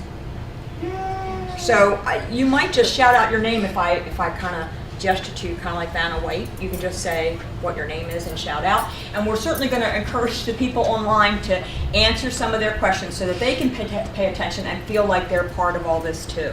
Okay? So as part of our healthy lifestyles, what we've picked here is living a healthier lifestyle through physical fitness and nutrition. So now you got to be thinking, what does that mean? What does that mean? So we're going to kind of guide you through that. And this is part of our Living with Hemophilia, a community education series, okay? So once again, this is all about asking questions and participating. And you know what? Sharing your experience, good, bad, or indifferent, share your experience, because guess what? We all learn from that. So this is a promotional program, okay, sponsored by Pfizer. I do not work for Pfizer. I'm retained by Pfizer to, once again, reach out to the hemophilia community to provide these education series, okay? So with your input, we'll continue to build. We've been in business now for, like I said, 4 years, and we have a lovely set of programs now, and it was based on input from you all. So continue that so we can continue to do this, okay? I'm not boring you yet, am I? Okay. So that it's not to talk about product. That's not what we do. You know, that's not the purpose of this. So what we're going to do is, if you ask any questions about your product or how you treat or those kind of things, we're going to encourage you to write those down and then reach out to your healthcare provider, your HTC, and ask those questions. And I know you already been writing a list of questions, huh? That you had. Let's see. But he answers his own questions. He writes and answers his own questions. Don't He's be very shy. self-sufficient. Don't be shy. Don't anybody be shy. We're all friends. We can all yak and share our thoughts and feelings. So anyway, the objectives to help individuals with hemophilia adopt a healthier lifestyle through physical fitness and nutrition by using to understand what that means to be strong and physically fit and how to apply that. Okay? And what does it mean to be physically active? Learning the benefits, recognizing the importance of weight management, and last but not least, but making some better nutrition choices, because we always make the best nutrition choices, don't we? You always eat a healthy. You always eat a healthy diet, right? Sure. 100% of the time. What? Oh, your mom doesn't want you to eat junk food? Not at home, you don't. No. Maybe I See, that's a secret. What was the secret? A little bit louder? Now it's around. No, because no, we don't want to say that out loud because maybe mom will be watching and now she's going to pay more attention. So some secrets we're going to keep to ourselves. That's totally fair. Okay. So understanding strength and fitness. What does it mean if I say strong? What does it mean to you if I say you're a strong person? You're strong. What's that word mean? Give me some. Yeah. Don't. No hands. Just shout out. What it means to be strong is to stand up or to be yourself and don't let anything affect you. Just just take it or just handle any situation. Like accountable? Yeah. Good. That's a good one. Is he like a cannonball or a cannibal? Accountable. Oh, accountable. All right, because I was trying to figure out how a cannibal worked in. Accountable. Now I'm with you. That's a good word. What else? Come on. What does it mean to be strong? What does it Like mean? you had some. What'd you have? Well, I was pretty much just saying you could be. I was gonna say you can be counted on. You can, people will see you as someone they can rely on. That's more like a strong figure to somebody. Yep. You want? Go ahead. Shout out. We're not in school here. Okay.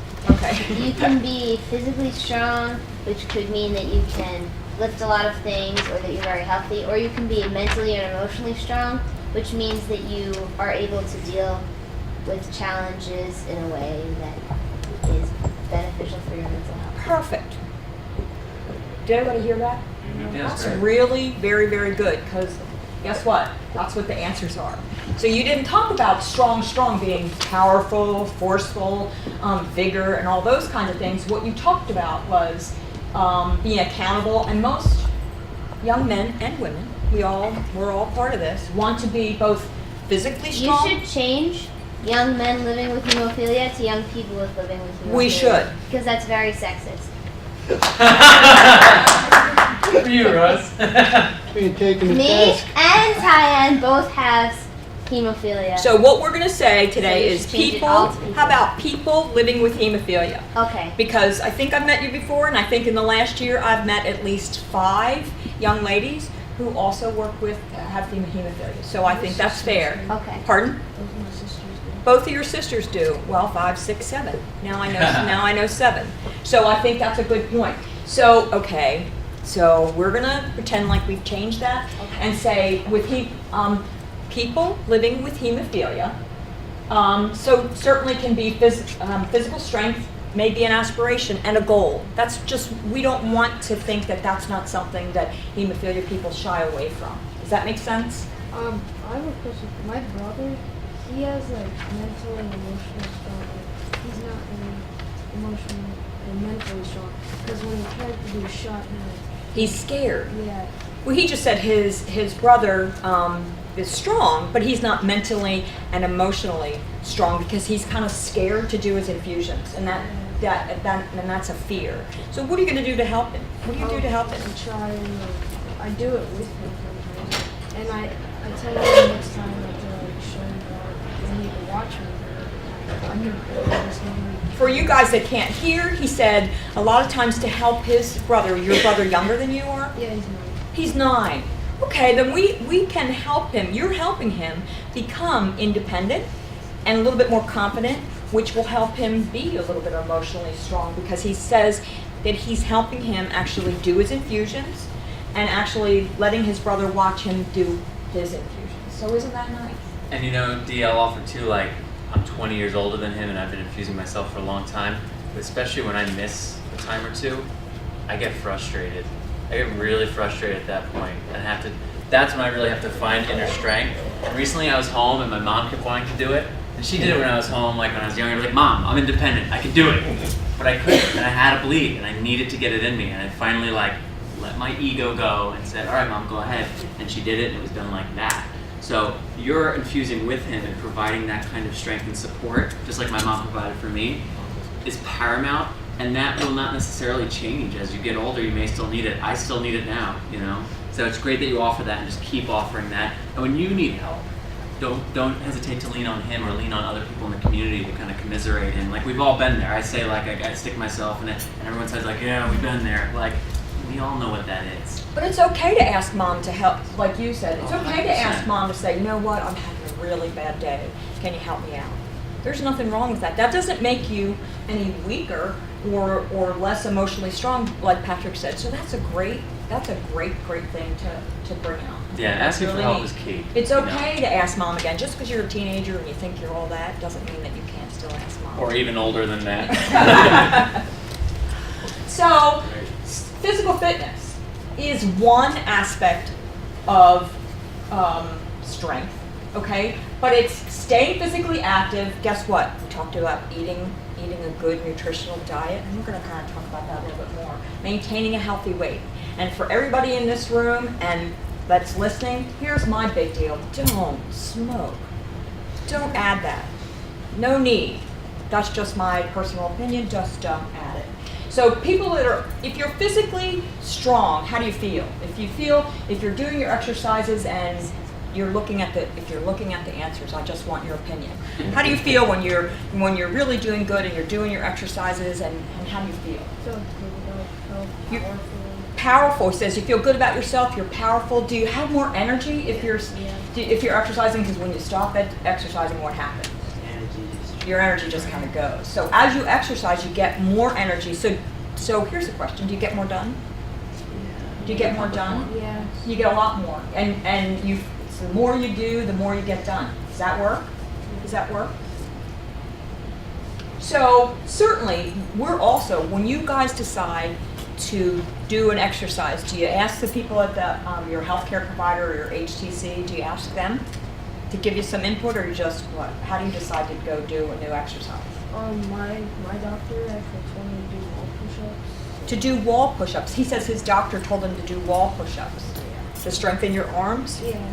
Oh. Because she said that because my arm pops because I had a bleed? Yeah, but after that my arm just popped when I do regular push-ups, and she said just lean against a wall and do exercise. He said that his doctor told him to do wall push-ups. Go ahead.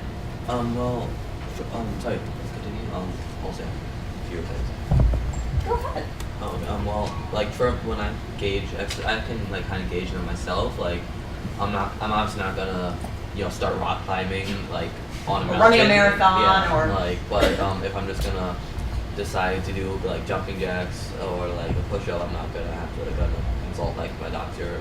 If like my arms are hurting a lot, like I'm not gonna do that. Right.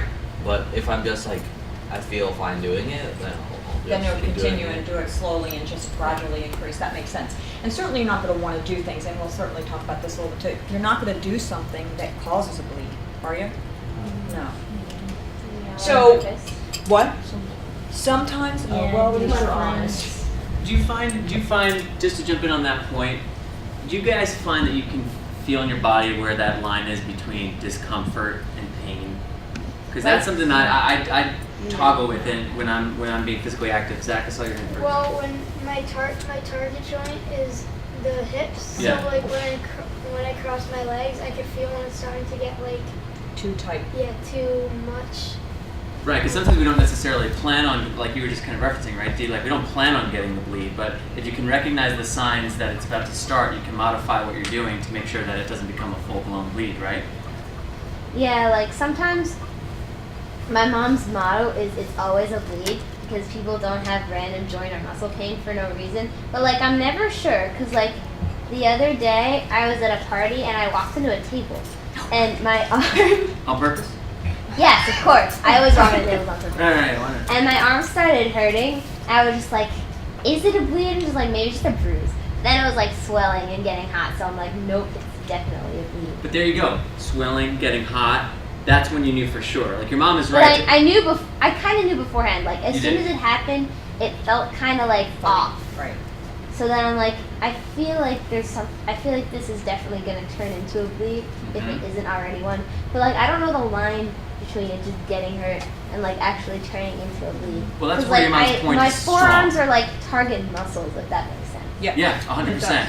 But that's why we err on the side of safety, right? Like your mom was saying, it's always a bleed. Yeah. Always treat it like one because you can't do any harm by factoring up when Exactly. you're unsure, you know. So yeah. So if you're regularly exercising and you're physically fit, what does that do to you medically? So the answers are, because we want to stay healthy, so you're looking at the answers, but tell me what you think about when you're exercising and taking good care of yourself.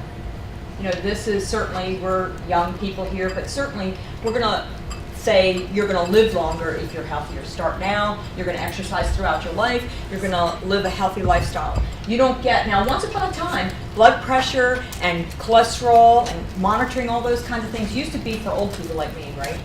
But guess what?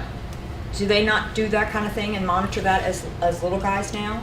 Oh yeah, my best friend when I was little, he had diabetes and he Had to give some, if he's diagnosed with diabetes, then you give something for that. But I'm saying they also take your blood now as little guys for cholesterol, and they monitor your blood pressure, all those kinds of things. Once upon a time, they didn't really worry about that for little guys, but they do now. So if you're being attentive to what you're eating and staying physically fit, then all those things won't be such a big factor when you have to really pay attention to it. So when you exercise, you're improving also your heart and your lungs, right? So you can breathe better, your heart's more efficient, you're working harder, all those kind of things. You ever thought of that? Who feels better after they exercise? Right? So like that alone for me, I every time I don't want to go to the gym or exercise and I do, when I'm done, I'm like, I've never regretted going. I have never regretted going when I've been tired and been like, oh, I guess I'll go. I've always walked out like, really proud of myself. You know, that alone is worthwhile. And it gives you more energy. And immediately. Certainly these things are things to think about, but that's more important. Having that more energy, getting things done, and not kind of just going to bed and laying down and sitting down. Just keep yourself and your cardiovascular and your lungs and all stuff functioning and functioning well. Going back to like the obstacles, when you're doing the actual workout, it's really hard and it's really tiring, and you're like, why did I decide to do this? But when you're actually done, you're like, why? Wow, why I would really did Yeah, this. like, why would I think not to? This is so awesome. Yeah, it's the feeling because it's an accomplishment. You know, Right. when I say to myself, all right, I'm going to be on the, you know, because I have, especially when I was training for the marathon, just to protect my joints, I use ellipticals a lot, right? So there's not the pounding. Ellipticals are the machines where you're not hitting the ground, your foot is on a pedal, so that you don't have that impact. And I would see, and I'd be like, all right, we're doing 6 miles today. And around 4, I'm like, this was a terrible idea. But when I got to 6, I felt amazing. The 1 or 2 times that I didn't, and I copped out early and I quit early, I regretted it for the rest of the day. Go ahead. But like with me, I have gym once a week, and so like that's like the only time I get to exercise. So, well, when I'm finished with gym, we have to change and stuff, and I don't really feel energy really. It's just like I'm still tired. Maybe we'll hold on to that thought and we'll think about that a little bit later. But certainly if, and this is like what Patrick was talking about, if you're exercising and continue that and you feel this accomplishment, so what? You're kind of feeling good and you're maybe less feeling sorry for yourself with depression, right? So benefits of being physically active. Improving muscle strength and decrease the risk of bleeds. Do you know that? Do you know that if you increase these muscles in your legs, that kind of supports your knees and ankles and it decreases your bleeds? Everybody knows that? Yes, sir. Well, yeah, because if your muscles are like weak and they're not as sturdy, they can't like hold all the pressure of like whatever you're doing that could cause a bleed. But if your muscles are stronger, they'd be strong enough To support that. Yeah. Well, just like he was saying about how his bleeds were in his ankles. So not necessarily knees and, in your elbow, sorry. That's my target ankle, but the doctor did say that I should do a push-up because if it's popping out, it means that it's not strong enough. So his example was his elbow pops, and his doctor gave him exercises to make those muscles stronger to support that elbow. Great example, just great example. So appropriate exercise and maintaining a healthy weight may increase. Now think about that. If you weigh a little bit more, what's that doing to your knees and ankles? Yes, Puts sir. pressure on your joints, and it can cause pain when you're doing exercise and running and stuff. Sure. I heard a commercial that says every time you gain a pound of weight here, it puts 4 pounds extra on your knees and ankles. So 4 extra pounds. Now, having said that, when you're growing, you're certainly going to gain weight. But I'm just saying, because we don't want you to be a 20-pound 17-year-old. Certainly you're going to gain weight. But I'm just saying that extra little bit might be adding some pressure. Just something to think about for the future. I want to chime in. We have someone who's watching who said that they changed their diet a while ago. This is someone who has von Willebrand's disease. No soda, no gluten, low carb, high fat and protein diet, and that they found it significantly helped with their energy levels. And I think we can forget that sometimes. We've been talking about soda a lot today, not to pick on you, Denver, but you were just saying earlier about like exercising once a week and still feel kind of tired. We can forget that the food we put into us is our fuel.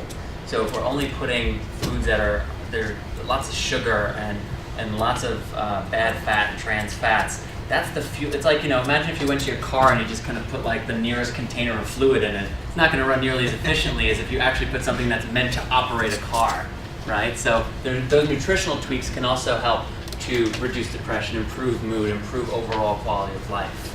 Patrick just stole about 4 of my slides. I'm not letting Linda do her own presentation. So that's okay. But that's really a good point, because what you put in to your body is just simply your fuel or your energy to keep it running. And I think that's a great point. But we're going to meet a 23-year-old. His name's Rob. Okay, he recently graduated from college. Now, you guys haven't graduated from college, but think about it. Real? Or is he Sure, a he's hypothetical real. situation? Sure, he's real. I think he's a hypothetical situation. Okay, Rose. Okay, let's pretend this is you. Me? But You I'm just a- graduated I'm from- a 16-year-old female. Okay, you're a 16-year-old female. Named Rob? Named Yeah. Rob. Roberta. I mean, his name's really close. Roberta. Yeah, it is really close. Just So anyway, you could put yourself in this situation at any age. So if we talk about Rob, well, except you can't live on your own. He's living on his own, and he's busy with work and friends. So he graduated from college. He's out on his own. He's doing his own thing. So Mom isn't really watching. Okay. So he knows that he has to take better care of himself, and he's not sure how to get started. What's a good way to get started? Tell me. How do you just I know. Now for me, I'm going to go to my doctor and say, help me out. Look at my blood pressure, listen to me, all those kinds of things. How do you guys get started? We kind of talked about that a little bit. Yes, sir. Don't raise your hand, just shout out. Like we've been talking about the past session, to make a goal. And I guess to also talk to your doctor about it and see what state your body's in. Perfect. So he just said what state your body's in. Look at you, look at your hemophilia, what matches, what exercises could you do, how to get started, and then just slowly get started in that. So here's Rob, okay? But this is kind of all of us, I think. It's not active for a long time, so how does he get started? Well, he gets started with something, okay? He picks golf, I wouldn't pick golf. You have a fishing hat now, you can do fishing. Hiking or walking. How about just walking? What's wrong with just walking, getting started? Guess what? I think in here it says something is better than nothing. Okay? Forcing yourself like Patrick to just get out there and do something.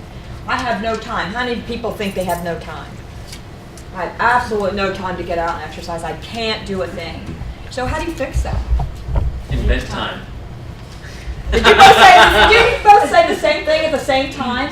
We planned that. Jinx him. Jinx, he owes you. Not a Coke. Well, no, you can't have a Coke. Sparkling water. But how about this? How about this? Instead of parking right next to the grocery store door, you move your car out a little bit and you kind of make that a walk to and from. My mom does that. Huh? My mom does that. I used to hate it, but now I see the point. And I do that too. So that something is better than nothing. How about instead of taking the elevators, find the stairs? He likes doing that. So that's good exercise. You're exercising and you don't really know it. Now, do you have to have a lot of money to join an exercise club? Is that really? Go ahead. Do you want to say something? No. Oh, no. Scratch. Sorry. So, do you have to join a health club? No. Can anybody have a dog? Do you walk your? Yes. Do you walk your dog? Yes. Could you go ahead? I was thinking instead of joining a health club, why don't you just create one with you and your friends? That is a wonderful idea. I've heard other people do that, like let's get together and walk or whatever together as a group. Doesn't that kind of peer pressure kind of helps you kind of stay involved and kind of do that? But instead of walking your dog once around the block, how about twice? There's a lot of going around the block because Staten Island drivers are crazy. Oh, well, that's a whole different follow-up. He said, my mother doesn't let me walk the dog around Staten Island because Staten Island drivers are crazy. Well, that's a safety issue, and I agree with your mom. Too much. So take that dog for a walk or whatever. How about Frisbee? Anybody play Frisbee? And if my son sees this, I'll deny it. In his freshman year in college, I think he majored in Frisbee. So he was really good at it, and it was a lot of exercise. And it took a little bit of eye coordination to throw that Frisbee and catch it. So that's a pretty good exercise. Yeah. Believe it or not, that's a good exercise. And I hope he never sees this. Okay, physical activity, getting started. Oops. So we talked about your preference. What activities, you're going to pick what you like, right? And you're going to stick to. If you hate running or you don't want to walk, you're not going to do it. You're going to pick something that you really want to do. Physical condition, local customs, what can you get involved in? Anybody have things like that you've started? Like something in the area that might, yes sir? Well, I'm on a swim team. He's on a swim team. It's like, it's everyone in that area, I guess, who's on a swim team is on that team. That's a great exercise. Swimming is a great exercise. Anybody else swim? Reluctantly. I swim in the summer. Well, good. Well, but still, that's exercise. So what you need to maybe think about is what you want to replace that, because in the summer you're really active. It's nice and warm. Now today it's really cold. I replaced it with sleep. But that's a great point. That's very honest because a lot of us do, especially this time of the year. It gets darker earlier, we're eating more, maybe stuff we shouldn't be eating, and we replace our physical activity when the weather is nice, we replace it with sleep. So that's a great point. I know I'm guilty of it too. Like so- hibernation almost. Exactly. Yeah, We really yeah, do. We yeah. go into a bit of hibernation mode. It's 18 degrees outside. It's hard to blame people. But what are the little things we can do? Like even here today at the hotel, right, we're on the 4th floor. I know I took the escalator up. I could have taken the stairs. You know, there's always ways around the obstacles. But So it's- just, encourage yourself to do something. And what we said is something is better than nothing at all, and just pulling those covers up and, staying nice and warm. Well, I know you were saying something about like do something wrong. I like to play soccer, but I can't at my age because they're more competitive. So my parents Soccer is don't- getting, he said he likes to play soccer, but it's getting more competitive. And My age group. your age group, and soccer, I watch soccer, my kids played soccer too, and it's gotten very competitive and a little bit more aggressive than I remember. So Yeah. you do have to watch what's going on, and you're smart to be aware of how that's changed and how you may or may not get involved in it. So have you guys ever gone to www.hemophilia.org and looked at the list of appropriate exercises? Yes, no, maybe? There's a whole list. Your mom has. I think the stepdad made me go on it over the summer. Just a peek at what is acceptable kind of exercising. So here's a couple. Golf, we talked about golf again. That's a much too frustrating. It's a great exercise. It's great exercise. You don't, but- especially if you go out there like I do. I don't use a car. Well, then that makes it a good exercise. That's where I get my exercise mostly. I don't do much swimming and stuff like that, but mostly golf. I play golf twice a week. Wow. Most golf courses are about 7,000 yards. That takes 18 holes, 3 hours or whatever. It's not all constant walking, but it's good But it's exercise. stopping, starting, walking. So then, if you're doing that a couple times a week, that's a lot of walking. That's a lot of exercise. And don't discount walking. Don't think that you're not getting something out of that. Even walking on the streets while you're here, that's exercise. Also, like, if it's cold outside, exercising and moving, it keeps you warm, you know, it's not like, it's so cold, so I'm not gonna go take a walk outside. If you walk, you'll start warming up. Getting warmer. Absolutely. And certainly, as a mom, you make sure that you have your gloves, your scarf, your all those kind of things. But certainly you will. It won't be so cold if you continue to walk and your body's moving it because it's using energy, right? So that's an excellent point. So how much is enough? Well, for the general population, brisk walking, 3 miles per hour. I'm not really sure how you judge that, but that's what they say. What's that? 3 miles per hour is a lot slower. Is a lot slower than what I I bet you just could do did. better than that, Like right? 2 is like this. 2 2 miles per hour is. So my dad has a pedometer on his bike. Wait, I'm sorry, could you do that? Could you do Show us again how. This is about 2 miles. Oh, that's about 2 miles. Okay. Oh, then I can do that. This is about 2 miles per hour. 2 miles per hour. Okay, that's about 2 miles per hour. And my dad has something that shows how fast you're going on his bike. And when we walk it in, it said 2 miles per hour. My dad was walking it in, so he was walking kind of slow. So you can get devices that kind of show you what 2 miles, 3 miles an hour, so that if you think that you want to test it, you could use that device and test how fast you're walking, right?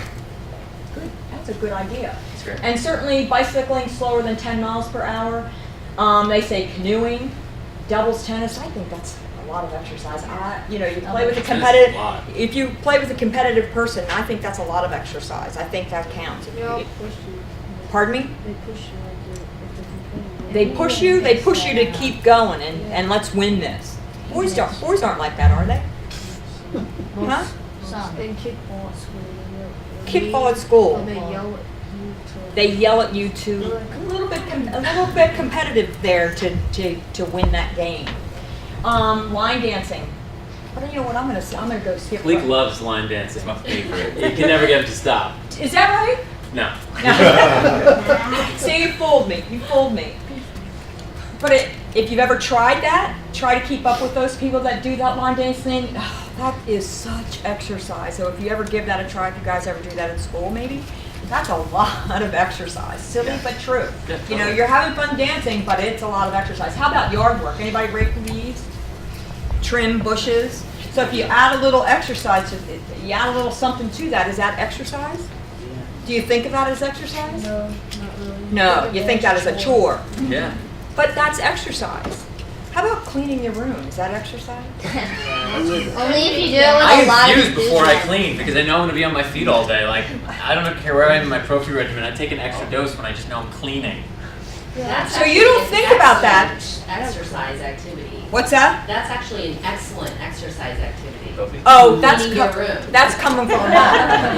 Here's take your vacuum cleaner and do like you do raking. Vacuum cleaner, they're Sweeping, sweeping. mopping. That's all good. It's super cardiovascular exercise. These are moms, right? So they're just trying to talk us into doing chores. But there is a point. It goes back to the when he was talking about golf earlier. Also, I was thinking also the amount of focus you have to have on that ball and not getting frustrated when you have a poor shot. That builds that mental strength that we were talking about earlier that we can sometimes wrestle with in the community. Absolutely. Walking the dog takes care of the need of the dog, that chore, and its exercise.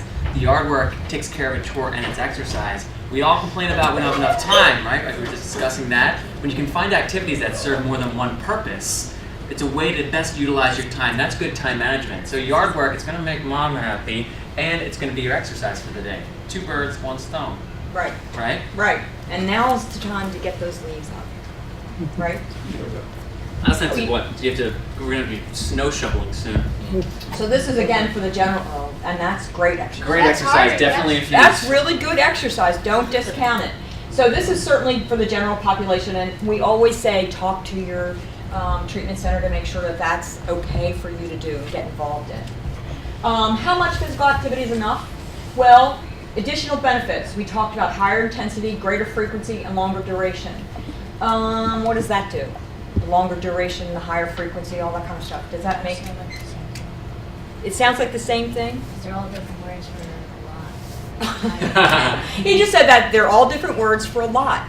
But if you start out slowly, like Patrick says, and then you start to build, you do that. Look at what that does. You do that 1 lap, and then the next time you go back, you can do 2 laps. How does that get you and make you feel when you? And I don't care what exercise you're using. If you see a progression and you're getting stronger.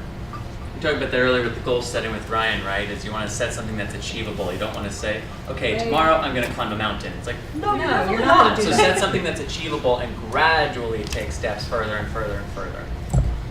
So with adults, we also might want to consider adding a little bit of strengthening. Adults should aim for 5 hours a week, moderate intensity. That's not a whole lot for us adults. It's really not. So hopefully, we can make this a family thing too with the education and strengthening and fitness. So we can probably encourage mom and dad to get involved in some of these things we're doing, right? Right. Okay, so once again, general population, talk to your healthcare provider. I want to know do's and don'ts before exercise, before I show you that slide. What do you do before you do an exercise? What do you make sure you have? Okay. A stretch. A stretch, great. How about what do you do? You same stretch.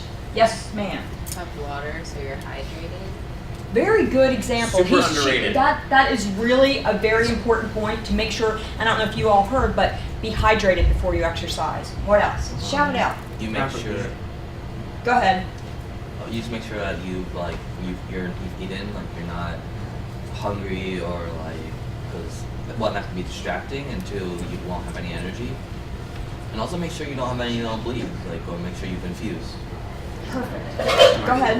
You have the proper gear. Like, let's say you're going hiking, you can't just wear black sole shoes. You gotta wear sneakers. Yep, and the proper sneakers, or the proper gear, and the proper. How about for people with hemophilia? What else do you have to make? Well, factor, but how about knee pads? There you go. Protective devices, helmets.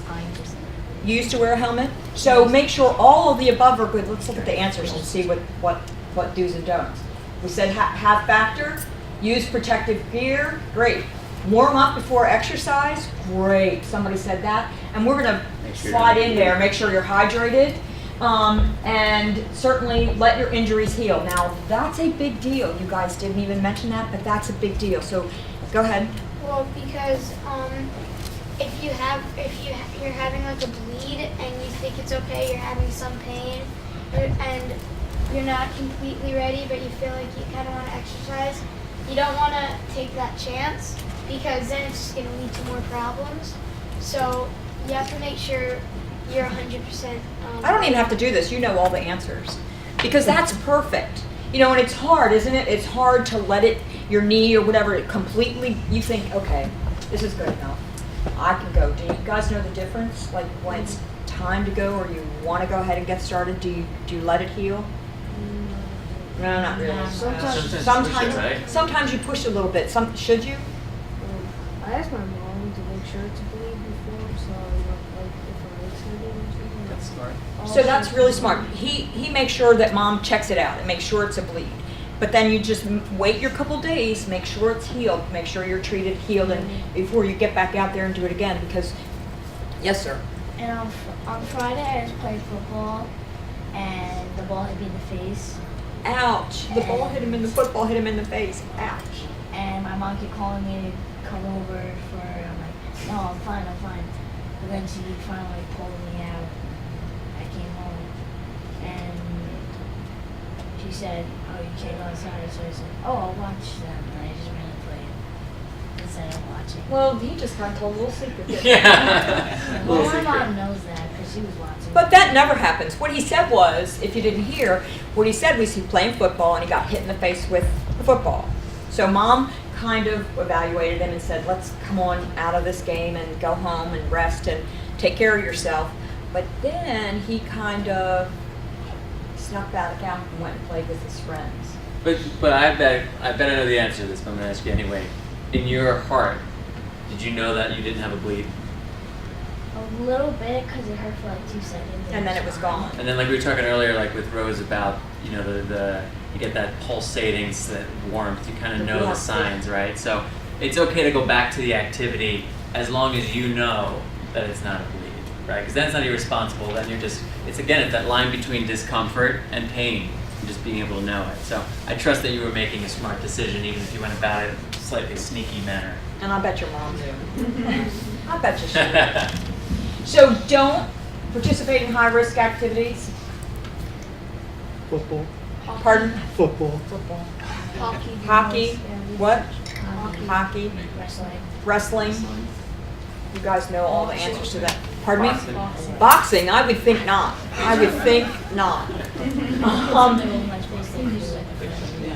Once upon a time, they used to say no pain, no gain. Yeah. That's an old-fashioned thing. We don't want to do that. If it hurts, don't. When in doubt, don't. We said don't. We already hit that nail on the head. Don't exercise or play when it hurts or until it heals. And then don't stress forcefully. Is that when you stretch out? How do you do that? Just you want to show me that?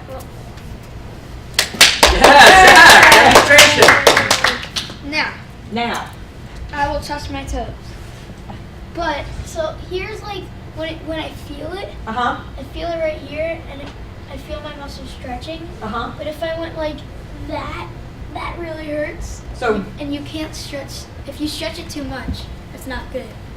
Stretching's meant just to stretch your muscles enough for them to feel good. To get warmed up. So slowly. So we want to do it slowly, like just showed us. You want to do it slowly and making sure that it doesn't get to that point where it burns. Personal trainer in training. Yes, sir. When you're stretching, you're also gonna want to make sure you're not just doing it for like the stretch. Not if you're trying to like reach for your toes, and make sure you're not just doing it for like 2 seconds and then you have to do it for like 10 seconds or like 30 seconds. So you count before you do it. Yeah, like make sure you're actually getting a stretch, because if you're just like that's stretch. That's stretch. So take your time and just take. So you do that before activity. So you sit, take your time, and just stretch out and warm up. Especially, how about in the cold now? You're going to make sure that you don't do that because that's going to cause some kind of injury, and we don't want that. When you're in PE? Oh, good. So they kind of stretch. I know that I've seen the soccer players kind of stretch out their muscles slowly. straddling. Good. Yeah, Well, 'cause then they're muscle- teaching you when the you get right a way. bleed, right, you can lose a little bit of mobility. Like I know in my elbow, there was a time where I could only bring it to here because I kept getting bleeds over and over again. But PE had to keep going through stretches. So there's routine stretches for activities, you know, like stretching out your calves before you're gonna run around a little bit. But then there's also the PE stuff, just so that we make sure we're not losing complete flexibility in our target joints, especially. Good point. Absolutely. Yes, sir. I have a question. Yep. Do you guys ever have an issue in school where maybe the gym teacher or people are trying to push you to do more than you're comfortable with? And if that happens, how do you handle it? Good question. Great question. Good question. Did everybody hear that? It was, if you're in PE, do the teachers ever ask you to do something more than you're comfortable with? And if so, what do you do? My gym teachers tell me, like, they say whatever you're comfortable with, you know what your limits are. So your PE teachers, your physical education teachers know that you have hemophilia and they ask you and make sure that you stay. Yeah, they say, so you know your limits. You know your limits. We're not gonna force you. Like, we're not gonna boss you around, you act like you're a little kid. We're gonna let you do what you do, but if you get hurt, I think that's great. He said that his physical education teacher trusts him, that he knows his limits, and they're not going to force him to do anything that he's not comfortable with. So they've already kind of given him that responsibility and respect that he knows what he can and can't do and what he can and cannot participate in. Yes, sir. Rick. My gym teacher sometimes does, but I usually just do it because whenever I usually try to touch my toes and I can touch it easily. So she tells me to touch the floor. I can also do that. Like whenever my brother always says he wants to play with me, so I say, okay, there, touch your toes. He always tries. He always gets to here, but then he can't get past it. That you're qualified. You only play with him if he He's can touch only- his toes. Yeah, you're only going to play with your little brother if he can touch his toes and not if he can't do that. But certainly, and I think that's a really good question. If you're doing something in in PE class or gym class or whatever you call it, and it's not comfortable to you, you're going to have to step away from what that teacher's in a nice way and say, I really can't do that. I don't want to push myself to that because you guys know your bodies best, and you're going to have to know your limitations just like your gym teacher knows. Has anyone been in that position where they were asked to do something that was uncomfortable in physical education? Well, now my gym teacher knows, but like in the beginning of 5th grade, when I came to my new school, I hurt my ankle. I don't remember how. We were just like playing. We were doing some game. Sure. And I said, I asked if I could sit out, and he told me to run it out. And I was like, I probably shouldn't. But then it wasn't like a problem. It wasn't a bleed. But I wanted to sit out because Playing it safe.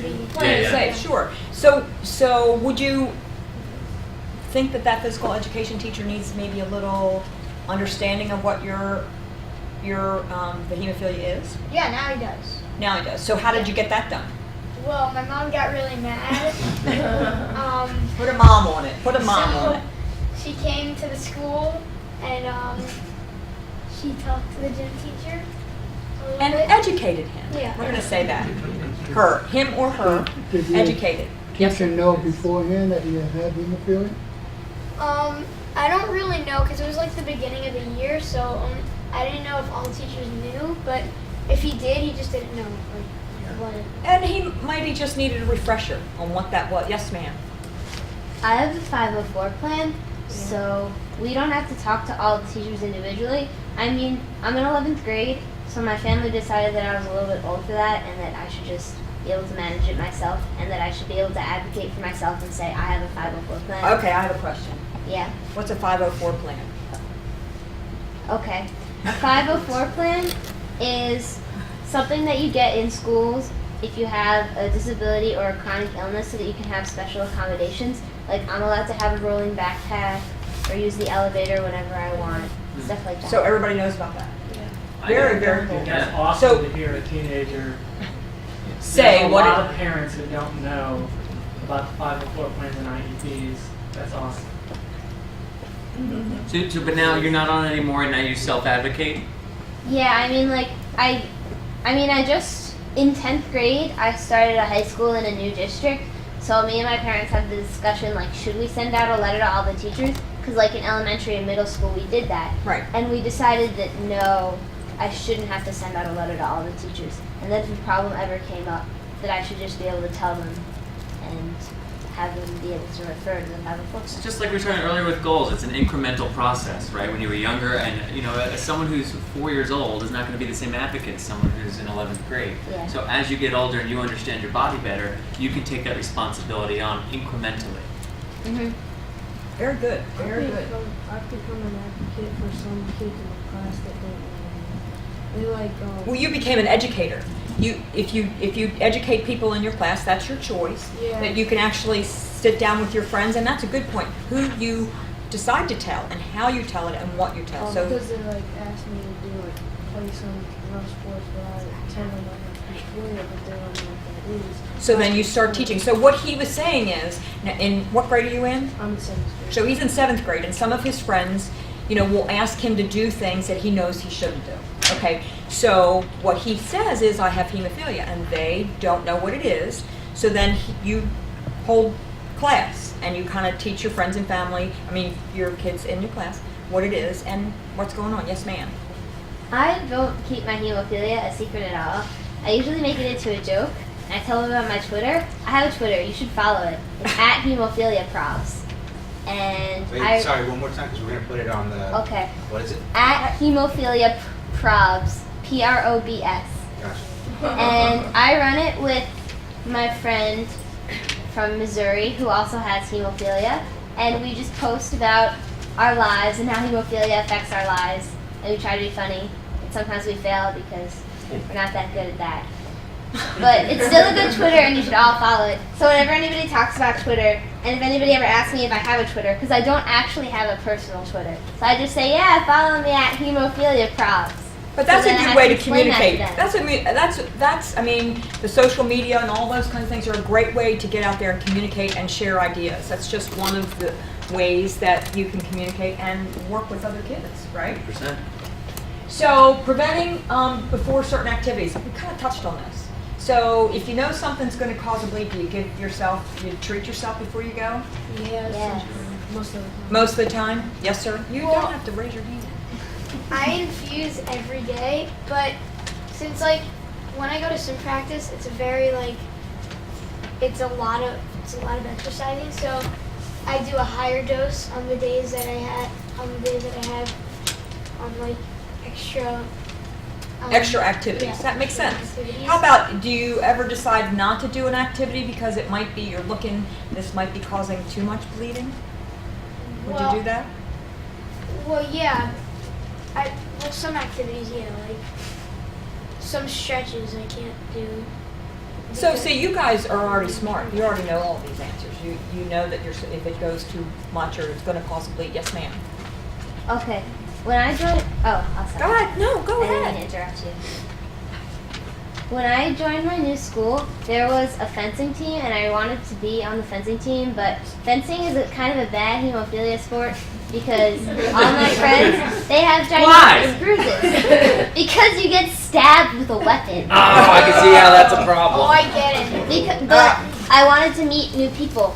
So I joined the fencing team, and now I'm the team manager. And I thought that would be a good solution for anybody else who's looking to join a sport but can't because of hemophilia. I think you're very And grown I up. That's love a it. great and point. I met all of my best friends through fencing, and I hang out with them, and it's like the best of both worlds. That's a great grown Can up. I just say, I just read your tweet and it says, if you can't join them, manage them. Yeah. Oh, I tweeted about the day the season started. I tweeted good. about being manager. That's brilliant. Thank you. Very smart. So here we go with Rob. He visited his healthcare team. We Now love he- Rob. Yeah, he's Roberta. Rob or Roberta to meet everybody's needs. So now he or she bikes, okay, plays frisbee golf. So anybody ever heard of frisbee golf? Is that like ultimate? Yeah, not ultimate, just frisbee golf. Disc golf? It's disc golf, same thing. Something that you kind of throw a frisbee in a, same thing. Great activity. He decided to do it. He Can Jam? Pardon? Can jam. Throw it in the garbage can. I love can jam. It's a game. It's really It's like a game that you play with like your friends in the because backyard. it on comes the with the beach. garbage can. But it's a special garbage can. So evidently this is something new I know nothing about. So Frisbee can golf is jam. taking some leaps. Frisbee and golf jam. is where I go. So if you guys have this great sport, I'll have to look it up.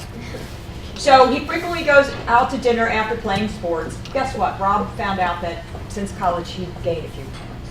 No. Yeah. It never happened. This is underweight. Never. Pardon? He was We'll underweight get as there. a We'll teen. get there. Oh. I love these guys. Being on his own, he gained about 15 pounds. Ooh, not too Which means it might add about how much weight to Oh, he'll his do the joints. calculation. 15 pounds. Times 60. 60. There we go. 60 pounds of added pressure. We don't want that. So what does weight and hemophilia do? I talked about this a little bit already.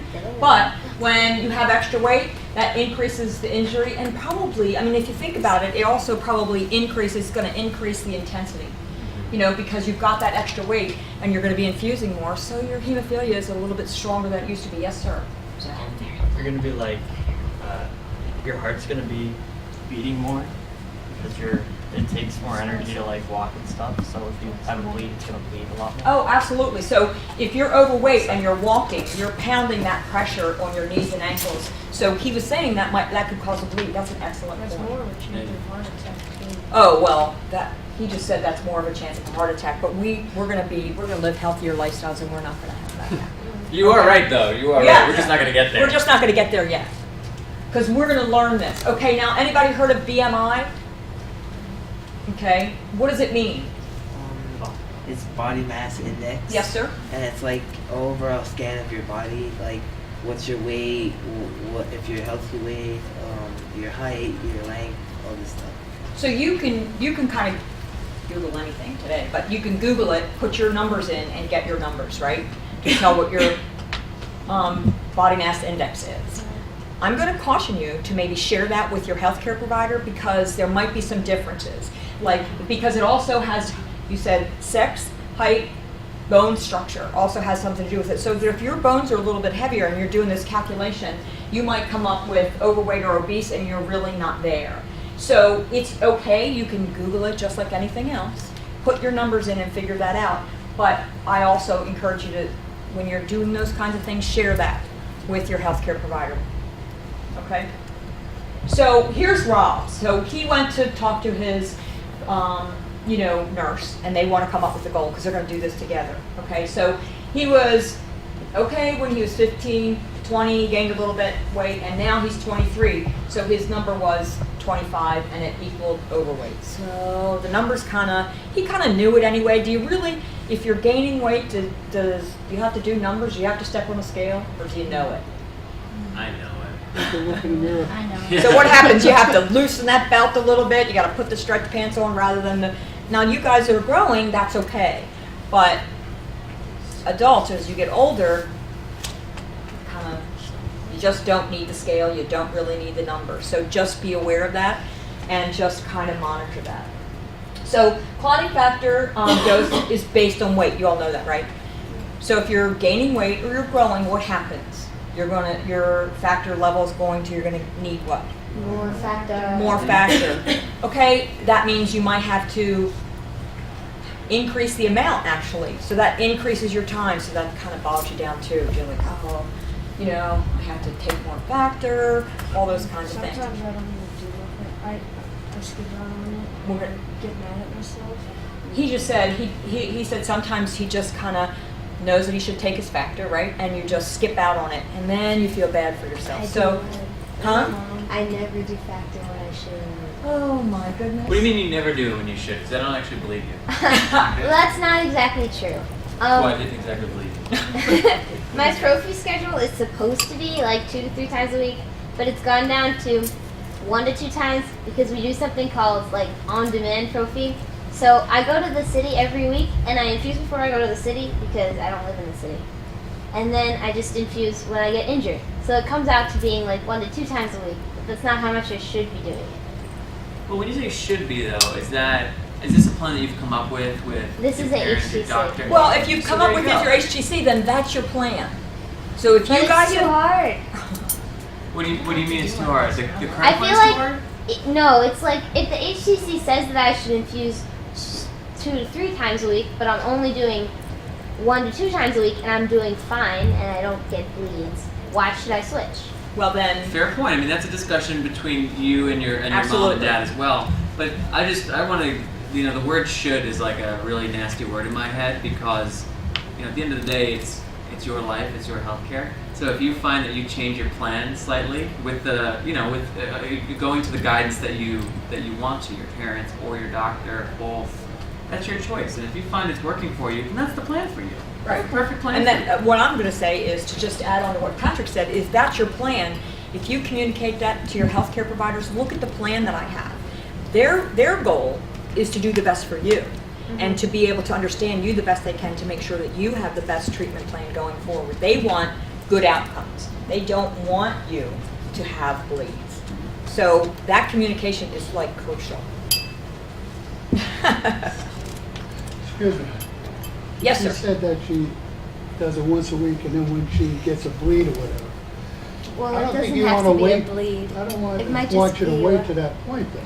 Yeah. You infuse to stop or minimize the bleeds and the occurrences. Right. So she does on-demand infusion as well. So as she needs it, she gives it too. But I And guess it's also like before, like I do something like if I'm gonna have a party on Wednesday. I mean, I wouldn't have a party on Wednesday, but I always get infused before I go to a party or hang out with my friends or do it or a field trip or anything that I might be that you know away that's from. going to increase, Yeah. and that makes perfect sense. And like Patrick said, that's your plan, and that's the part that you need to just share with your HTC. As long as, is it Bernie? As Bernie said, as long as you don't find that you're having more breakthrough bleeds, Right. your annual bleed rate, right, the ABR, you don't want that number going up. So if that number's going up on this plan, you're going to want to reevaluate it, right? That's that's Right. just logic. But Okay. if it's not going up, then we're good. You share it with your HTC, and they're going to like it too. Just be honest with yourself about if more breakthrough bleeds are occurring. That's important information. And that's part of, you keep a log, right? That's Yeah, part of- we have it. And then you share that with your HTC, and they can come up with the best possible to keep you from. The goal is to keep you from those bleeds. We don't want you to have those bleeds. Right. Okay. Okay. Good. Thank you. So the nurse confirms that Rob now he's doing his activity, but now he has to lose a few pounds. So it's helping him, and he's starting to make some better choices as far as his exercise. But guess what? Now he wants to talk. The nurse says, "Let's talk about nutrition." So what are you eating? So what is good nutrition? What does that mean to you? Yes, sir. Well, vegetables because vegetables are good and fruits. Those are Vegetables, fruits, That's a lot of cereal, food. the food pyramid. So all the food. So how about that great hamburger that you love, with all the bacon and the cheese? Food protein. Oh, protein. So that might not be on the good nutrition list. You think? No, not exactly. But can we help it? No, what I'm saying is like let's get some of each. But get some of each. Okay, hopefully we'll learn. So we talked, why did that do that? We talked earlier about vitamins and minerals are in the food you eat. Somebody said something about feeling sluggish and slow. Just remember what you eat is just like Patrick said, the fuel for your car. So we want vitamins, minerals, calories. We want calories because that's that fuel that you need to keep that going. So the USDA has kind of put this, fruits, grains. I think we hit them all. I think we missed vegetables though. I think we might have hit, Zach said vegetables? Just put lettuce on your bacon cheeseburger. Oh my goodness. There's always a rationale for this. Easy. So protein and dairy, don't forget that. So your plate ought to kind of look like that, huh? Really pretty and colorful and all those good things. It doesn't look that bad. It doesn't look that bad. So calories certainly depend on weight. What happens if you, I don't care if you eat too many calories, what happens to it? Plain and simple, Denver. The fat. It actually, it stores itself as fat. So if you're eating too much, good, bad, or indifferent, it's going to just store itself as fat. Go ahead. No. You're going to say the same thing? Yeah. So we already know that if you need extra energy, it'll use it, but if it's not going to use those calories you're eating, it's just going to store it up for later, okay? And later, it might just grow and grow and grow. So calories, don't necessarily know that you have to be counting calories, but just for your information, average American man between 19 and 30 is 2,600 to 2,800 calories a day. Counting calories, I don't know, that's just for your information, let's just say that. So have you guys ever seen this? Yes. Yes? So it turned into that, somebody said pyramid. It turned from that pyramid that I used to know back in when I was 100 years ago, okay? Now to this. So this is vegetables, fruits, grains, and protein, okay? And if you go to www.choosemyplate.gov, then what you do is like what Rob did. He actually came out with, you can create your own personal what you need all by yourself, just to give you a snapshot as to how to eat healthier and good nutrition. Yes, sir. I don't drink milk. I don't like it. You don't, well, So I eat a lot of yogurt. that's perfect. And he just said he doesn't like milk. That's that dairy, but he substituted that with yogurt. Yep. But what if you're lactose intolerant? Well, then you wouldn't drink milk. No, but like, what would you use to supplement that? Lactose-free milk. Almond milk. Pardon? Almond milk. Or Almond milk. Soy milk. Soy milk. There you go. Just got your answers. Great job. It's just, it's just like with the physical stuff, you have to account for your own body and adapt the activity. If you can't join them, manage them. If you can't have gluten, if you can't have shellfish, if you can't have dairy, you find the things that you can have that give you the same nutritional value.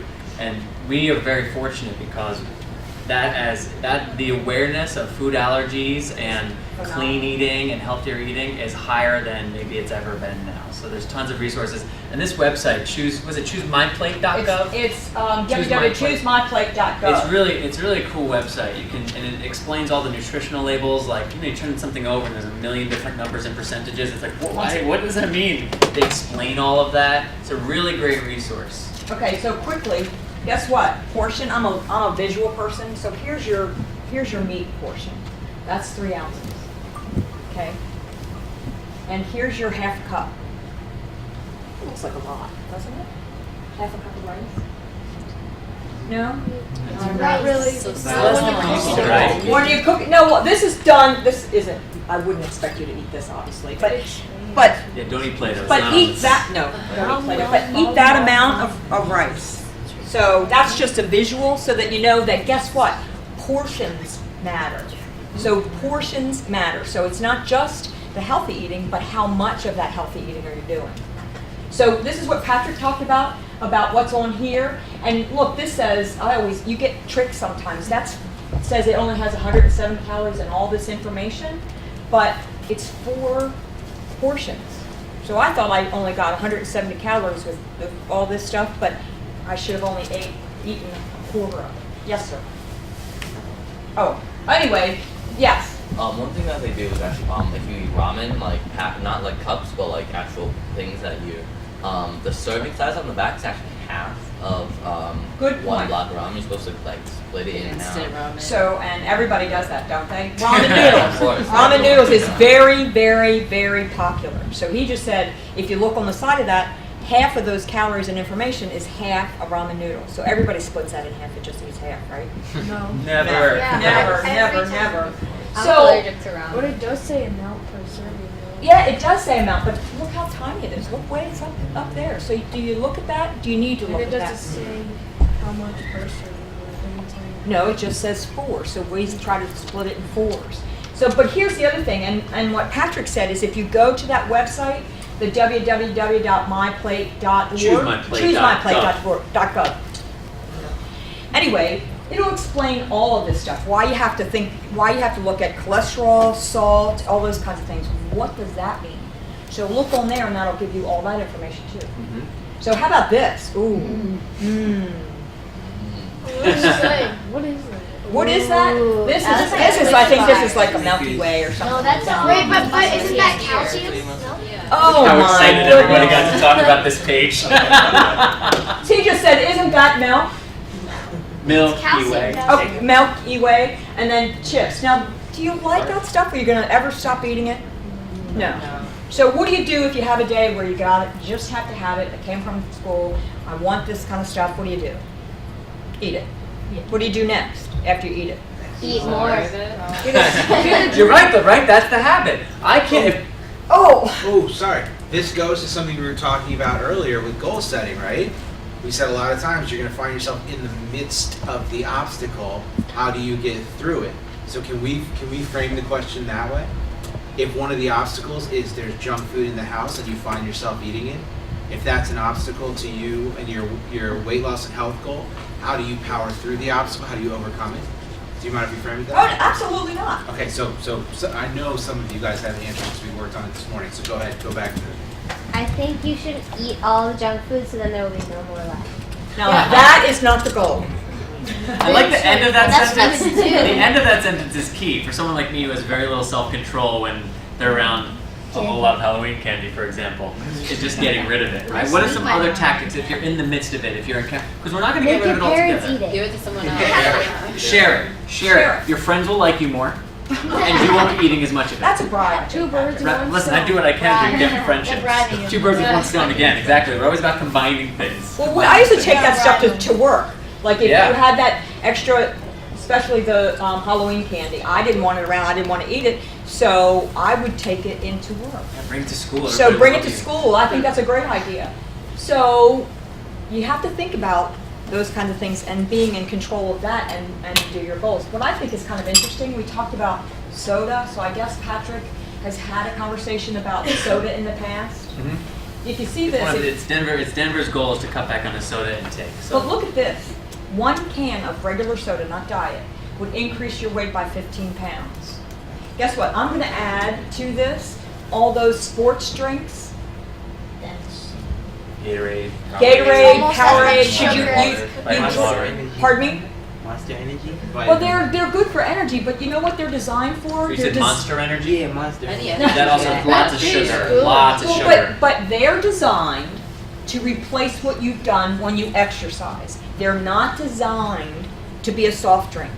If you incorporate that as a regular soft drink and it's got sugar and lots of salts and things like that, what's that doing? It's the same thing as a soda. So I'm going to say replace it with one of these. My mom just goes to the laundromat where we have a trip. We're driving to a farm. So replace this with one of these. Place the Gatorade, because I know a lot of kids drink Gatorade these days as if it's a soft drink. Huh? Or Powerade, whatever. What about 5 Hour Energy? I'm not saying I drink that. You just Hypothetical Rob might hypothetically drink it. That's a whole other ball of wax. Better than orange juice. But juices have a lot, juices, people in the United States or America don't drink as much water as they should, and if you replace it with just orange juice and things like that, once again, lots of sugar, ladies and gentlemen, lots of calories. So nothing wrong with plain old water. And we do forget, so I forget who said it earlier, it's one of you guys over here about with exercising, like making sure that you drink plenty of water. Before? Yeah, because the muscles will cramp up, your Yep. body won't function as well, you won't be as lubricated. Nope. And we forget that. We forget how much water we're supposed to drink. I drink a lot of coffee, right? That's one of my vices. But I'm aware of it, so I also drink a ton of water because I know that that's simultaneously dehydrating. So you want to make sure, at the very least, it'd be a good plan. Like this might even be something that you can use. If you want to have a can of soda once in a while, right? 'Cause we're not going to cut everything out altogether. No. Before you have that can of soda, have a full thing of water before you do it. That way you won't be as thirsty and sucking down the soda, right? You can sip it and enjoy it for longer, maybe not even finish it, and you're at least making sure that you're hydrating properly first. Right? Hydration is a Compromise. big deal. I think it's a big deal. I Huge think that's deal. a great Underrated. point. How about this? Anybody eat around the TV? Okay, what happens when you eat around the TV? It drops on the floor. I don't pay attention. Yeah, that's true. It drops on the floor, but he said don't pay attention. So what happens? You're watching television and you're Keep just going. shoveling it. Yep. So that's not watching what you're eating. So what happens? Yes, sir. Well, it doesn't really matter if you're aware of what you put on your plate and then you go to Perfect. So watch TV. sometimes there's tricks you can do. You can maybe, some people like get smaller plates so it looks like they have a lot to eat and they'll eat that. But he said just kind of make sure you're watching. I think people tend to, when you eat in front of television, is not really pay attention and gobble it down really quickly. On this one movie, the guy like blindfolded himself when he ate. On the table, they had all the food, so we couldn't see how much they had. And they would give him a certain portion, so he would go on diet. And he would just eat that plate and wouldn't see everything else. And that's you know, sometimes if you're not, he's saying that this experiment was like blindfolding this guy to eat portions, and he would just take what he needed. And I think that's a really good point. This says here about fast food. We can go to fast food restaurants nowadays and get healthier choices, can't we? Yeah, and everybody goes.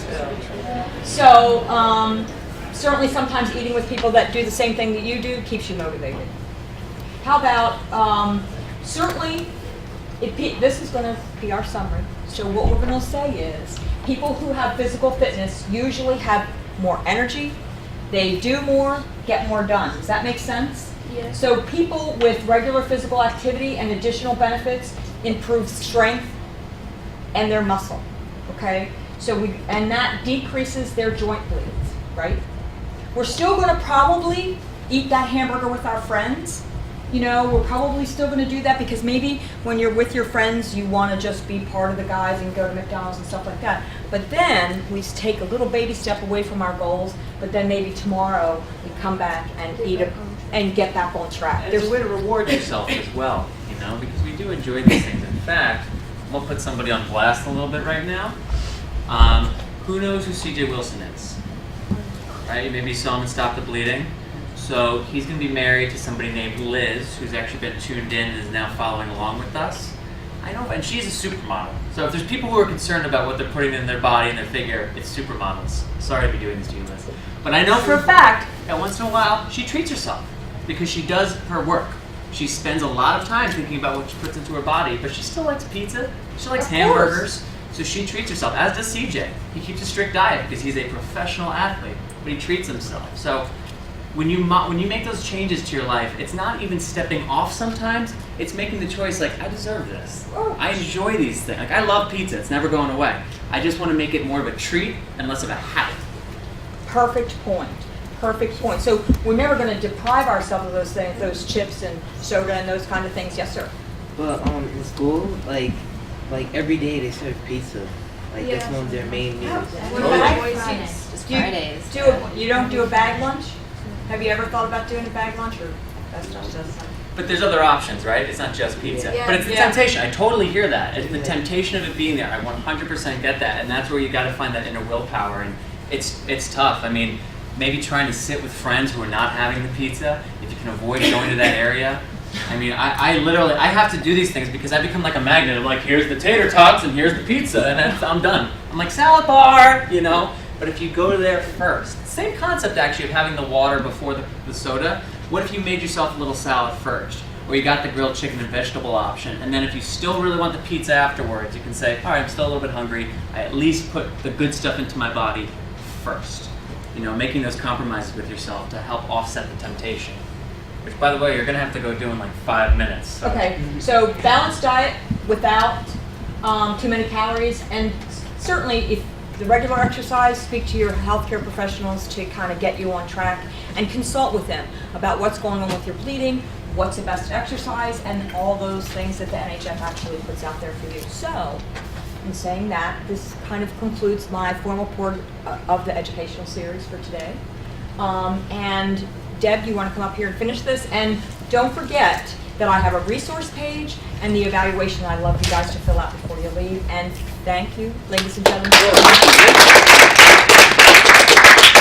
always fun. Thank you, Linda. It was great and a good reminder on some tips there. I kind of quickly wanted to go through some resources that Pfizer has, and I think some of them might even fit in with what we talked about. The first thing is Steps for Living. This is a program actually the NHF has put out, and they have a table here. And it really breaks it down by age group and has a lot of great ideas about how to support kind of maybe the issues that you'll be dealing with school age, when you start thinking about college, your first job, kind of those different transitions. They have a lot of wonderful resources, and I just found out they now have them all in Spanish, or they're working towards having them all in Spanish. So that's really great, and as you talk to people, that might be a great site to let other people know about, and Pfizer's really happy to be able to support that. We also have a website, Hemophilia Village, which hopefully might have some resources that you're looking for as you move on. Nacho, we didn't talk about camp today. I know the last time we talked a lot about camp, but Nacho is a national conference for people involved with the camps, and it's something that Pfizer has worked with. And if you are involved with camps, you might want to see if the camp that you're involved with goes to this conference. Maybe as you get a little older, you could be the person that goes. It's once a year. I think it might be out in Arizona. The twinning program, as you know, in the U.S., you guys are very lucky in terms of the care that's available. It's not the case in other countries. So what the World Federation of Hemophilia has done is pair treatment centers here in the U.S. with treatment centers in other parts of the world that kind of need, can benefit from that sharing, and we have a lot of information about that. Leading Edge is a program that maybe some of you participated at the national level. It's a guy out there named Big Dog, and he does what I would call outward bound programs, kind of challenge yourself, and I know he's run them at NHF and other types of conferences and even some of the camps, so I'd encourage you to check it out. And then lastly, we have a hotline, so if you have questions, that's a kind of catch-all number that you can call or even refer someone else to.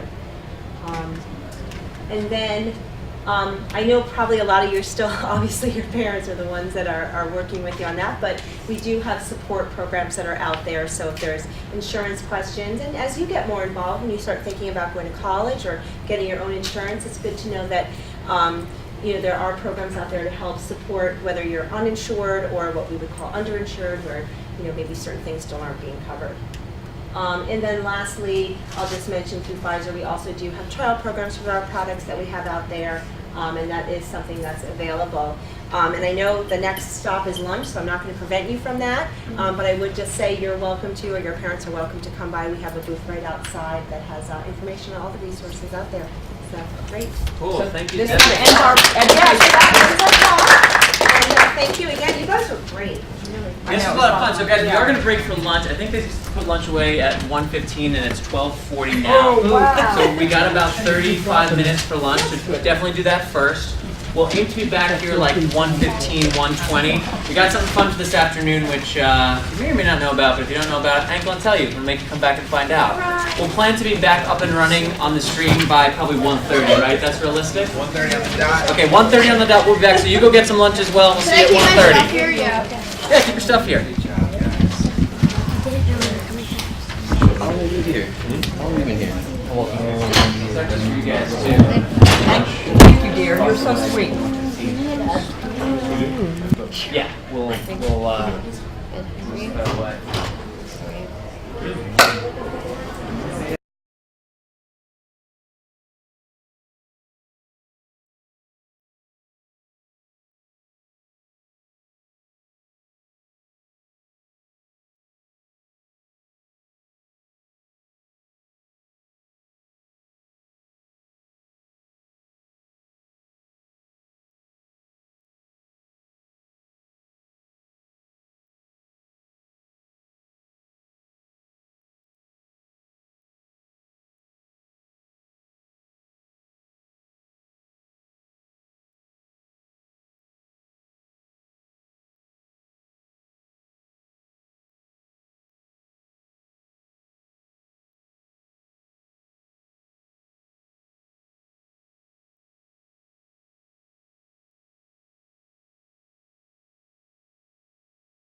We're close. So Lauren. Yeah. Yeah? We're live. Good to go. We're live. We're back. Welcome back. Welcome back, online world. Welcome back, people in the room. So our next activity for today, we have a special guest. Some of you have already met her. What's her name? Lauren. And what's she going to be doing with us? Yoga. Yoga, right? Oh, they warned me about this. They warned you about this. Yeah, they said that I should not wear jeans, but Oh, snap. I came from, I only had jeans. Totally, and we know that, and Lauren knows that, and we're going to work from where we are. So if you're at home right now, clear a little space for yourself. If you can put on comfier clothes than we have, you're welcome to, or not. And I'm going to turn But this then why now. are you wearing jeans? Because I'm trying to commiserate with the other jean-wearing people in the group. Can we take our shoes off? Yeah, I'm taking my shoes off. Yeah, you're taking my shoes off. And I recommend it because it feels way better. Might get a little stinky in here, but you know what? That's okay. This is a room of love and acceptance. Don't worry, we got a window. We got a really great window. We got a window that's perfect. And we can go track down some Febreze. So with that, I'm going to turn it over to Lauren. The whole stuff, the whole world. Hi, everybody. How are you? Hi. So whenever you're ready, if you want to take your shoes off, take your socks off, or leave them on, and come into the middle of the room, and we're going to start sitting down. So if you just want to find a comfortable seat on the ground with your legs crossed. Oh yeah, if you want to take off your name tags, it'll make life easier. Also, like, I know you're dealing with your knee. If anybody else is having any bleeds or any kind of pain in general, don't push yourself. Right? What about emotional pain? We're gonna deal with that immediately after yoga. So, if you've ever heard of yoga talked about as a yoga practice, it's the idea that basically nobody's ever perfect. You're always just practicing something. And one day you could be doing really well, and the next day it could be a little off, and it's just this continual thing where you just stick with it and keep showing up and keep practicing. So that's what we're doing today. So if you want to go ahead and just start to feel your back really straight so that your head is directly over your neck and directly over your hips. And then take one of your hands and bring it to your stomach. And when you inhale, feel your stomach get really big like a balloon. And then exhale, pull your stomach back towards your spine. And then again, take a big inhale, belly gets big, and exhale, release. So we can do that once or twice with your mouth open, but then eventually you're going to want to close your mouth and only breathe through your nose. So let's take a big inhale with our mouths open, belly gets big. And exhale, let that go. And then again with your mouth open, take a big inhale. And exhale, let it go. And then again, now close your mouth, and you're going to take that same big inhale, filling up your stomach. Inhale through your nose and exhale. And then go ahead and bring both arms up and feel your shoulders up toward your ears really stiff, and then just drop them down, relax. Okay, and again, bring your shoulders up toward your ears, and then leaving your hands up, just let your shoulders relax. But your arms are really straight, and as you inhale through your nose, feeling your belly get big, take your right hand and bring it over to your left knee, and just take a little twist. And then as you're inhaling, let your head grow tall towards the ceiling, but feel your shoulders going down towards your hips. And then exhale, bringing your arms back up towards the center. Taking an inhale and exhale. And then taking another inhale, belly's getting big, and twist to the other side as you exhale. Feeling your spine growing really tall. And exhale. Another big inhale, arms coming up towards the center. And then exhale, bringing your hands all the way down, just taking a forward bend. Really relaxing, let your head go all the way down so your chin's toward your neck. And just feel your back get really big again as you're breathing in and breathing out. And then you can kind of roll up and come onto your hands and knees. We're going to do something called cat-cow. So if any of you guys have cats at home, you know when it gets scared, the back goes really curved like a C. And then as you exhale, you're going to look up and press your stomach down around your back. And then again, taking an inhale like a cat. and then exhale like a cow mooing. And then find a really flat back, so you're kind of like a table. And you're going to take your one arm out, your right arm, and then hold your stomach and see if you can bring your left foot back. Just trying a little balance there. Really reaching out like you're going to shake somebody's hand. And then exhale, bring both hands down. And then again, take your left arm out like you're going to shake somebody else's hand. And your right foot all the way back. Just balance there, and then down. And then from there, you're going to tuck your toes under and push your hips up into downward facing dog. Very good. I feel like a mountain. There you go. Yeah. So go ahead and open your hands really, really wide and press down into your first finger and your thumb. And then look back and make your feet about as wide as an iPhone. And then you can bend your knees a little bit and push your hips back even further. And then slowly start walking up. You can bend your knees so that your hands are all the way between your feet are all the way between your hands. And then with your knees bent slowly, whoever can be the slowest, roll up just little by little and let your head be the last thing that comes up.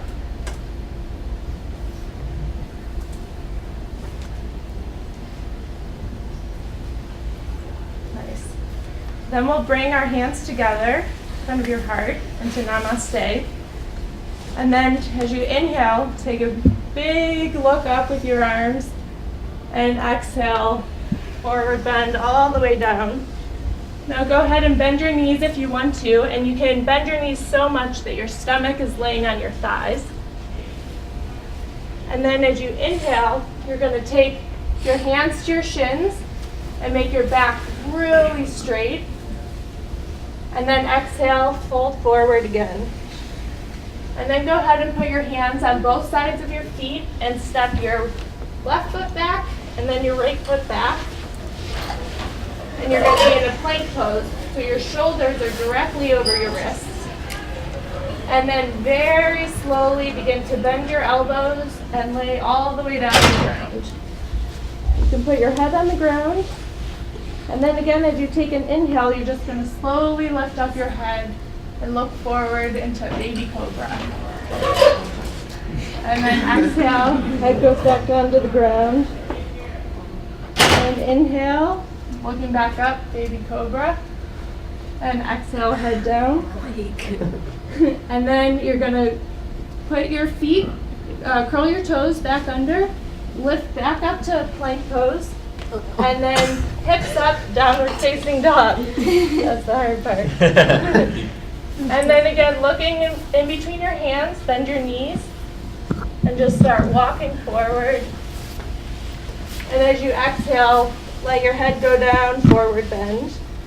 And then inhale, bringing your arms up over your head, and exhale into Namaste. Then we're going to go ahead and do tree pose. So this is for balance. So you can take your right foot and bring it up either by your ankle, or if you want to go really high above your knee, but you don't want to press it on your knee because that's too much pressure. So wherever you feel comfortable.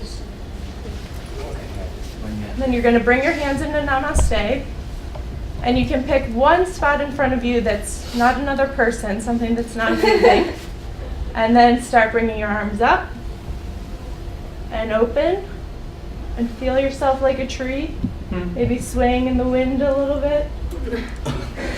Too much wind. Yeah. I feel like my pants are gonna fall down. Like I'm gonna pull them down. So then you can bring your arms back down into Namaste, feet together, shake it out, pull up your pants if you want. And then again, take your other foot, your left foot, and find your tree, either below or above your knee. And again, bring your hands into Namaste. Arms up. Open your arms. Swing if you want to. And then hands back together. Down in front of your chest. Releasing. shaking it all out. Then we're going to all lay down on our backs.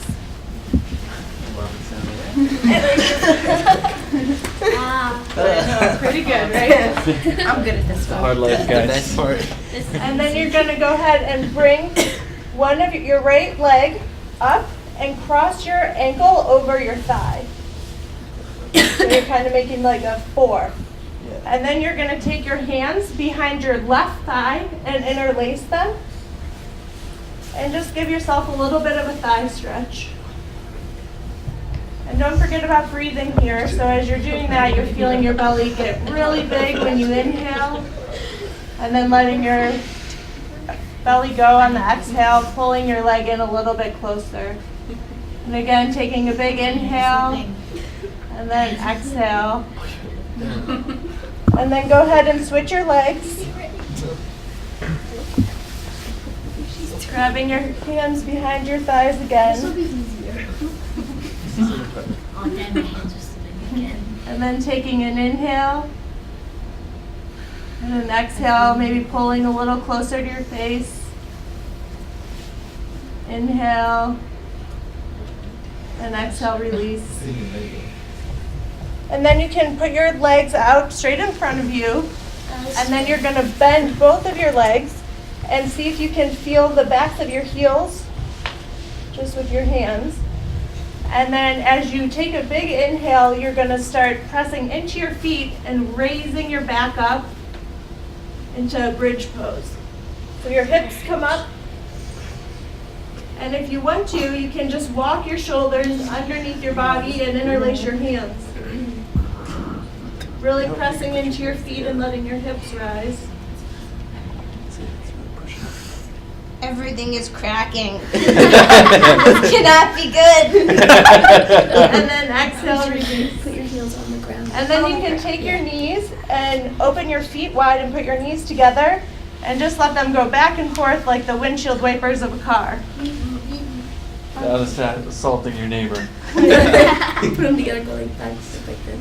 Smash your Smash your neighbor's face. Exactly.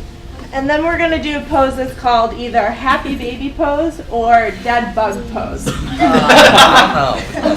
and the same. I know. Dead bug. Dead bug pose. So happy bug. Or happy bug. So again, you're all the way on your back and your feet come up and you're going to put your arms inside of your knees and grab hold of the outside of your feet. It's like a puzzle. So bring your arms inside of your legs, and then your hands go outside. And just begin to pull your feet down towards the floor. Now get that left hip on the ground. You can roll a little bit on your back from side to side if that feels good. There you go. Yeah. Get that left hip on the ground. Side to Get that left hip on the side. ground. Hold your left. I know my hands feel like when you're stuck upside down. Very good. And then go ahead and bring your feet together and put them all the way down on the ground. Your knees are wide open and your arms are back over your head. Just letting your back relax. And again, here you can start to close your eyes and feel when you're breathing, your belly is inflating like a balloon, like at the beginning. And as you exhale, your spine's going back towards your back. Again, inhaling, your belly gets big. And exhale, release. Another big inhale. And exhale. And then keeping your eyes closed, you can just bring your feet out in front of you, a little open wide. Bring your legs or your arms down alongside of you. And this is how we end a yoga class with something called Shavasana. So your eyes are closed. And you don't have to think about anything here. Don't worry about your breathing. Your body knows how to do that and it does that all day long on its own. So just let it go back to itself. Any thoughts that come into your head, just try not to engage in them and just let them go.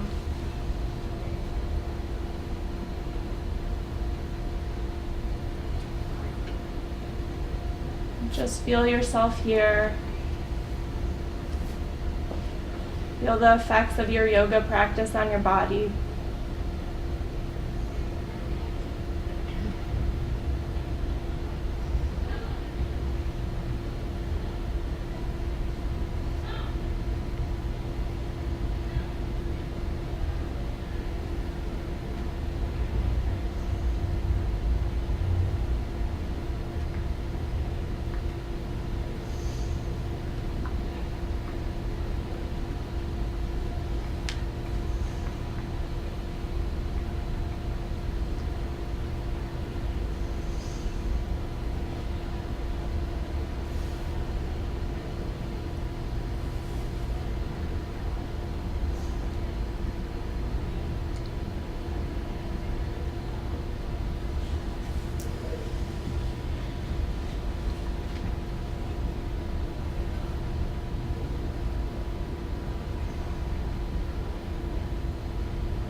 And then without opening your eyes, and whenever you feel ready, you can begin to slowly wake yourself back up by moving your fingers and your toes a little bit. Maybe gently turning your head from side to side. And then whenever you're ready, no rush, as you keep your eyes closed, come back up to a sitting position like how we started.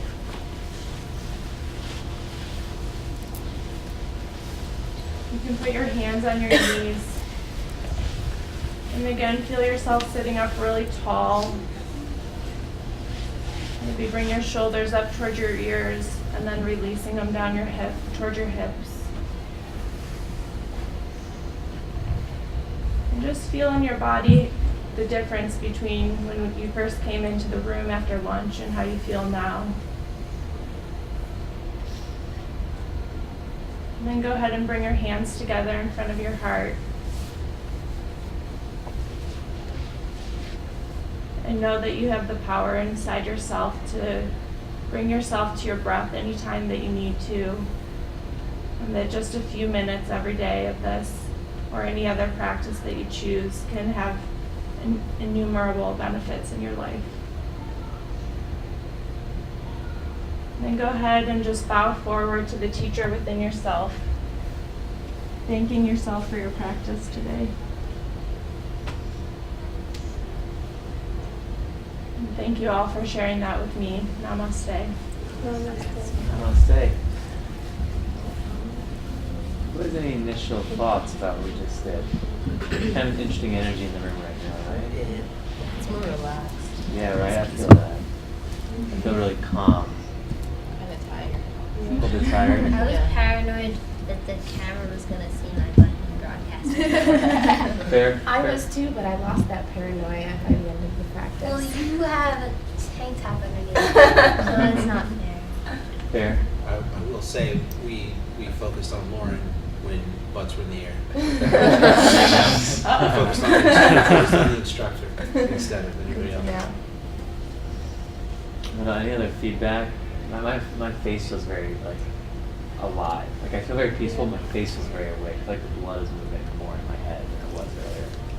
I felt like that was very kind to myself. Like I felt like I was being very kind to my body. Like I know Lauren's voice was saying everything, but I knew I was doing it. So it was like I was taking care of myself. It's really nice. I love the idea that it's a practice.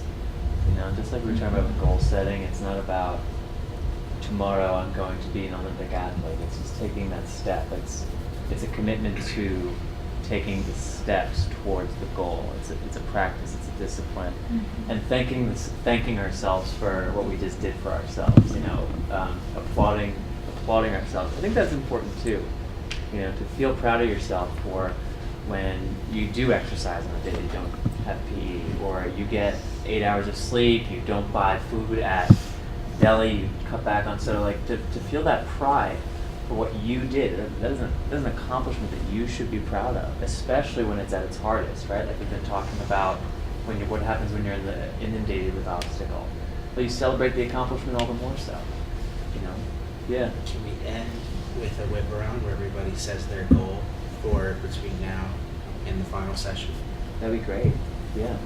Well, I'll get us started. My goal, as Zach has reminded me, is that I need to take the steps towards getting my new medical alert bracelet that's updated from 18 years ago.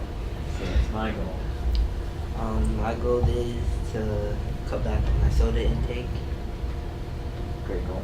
Well, my goal is to do real push-ups, like gradually be able to do real push-ups. My goal is inspired by today. I'm going to practice yoga every day until the next session. All right. There we go. My goal is to get through 4th grade. Through 4th grade. My goal is to get into LaGuardia. Okay. LaGuardia High School. Okay. My goal is to get above 95 in all of my classes on my second quarter report card. Nice. Okay. My goal is to get some sleep. It's going well so far, To right? get some sleep. My goal is to not buy junk food after school at the deli. My goal is to exercise on days where I don't have PE, and I'm gonna try not to miss, maybe not any, but just like not more than like 2 days. Sure. Okay. My goal is to stop taking naps after school and get on a normal sleep schedule. Nice. So I'm not exhausted all the time.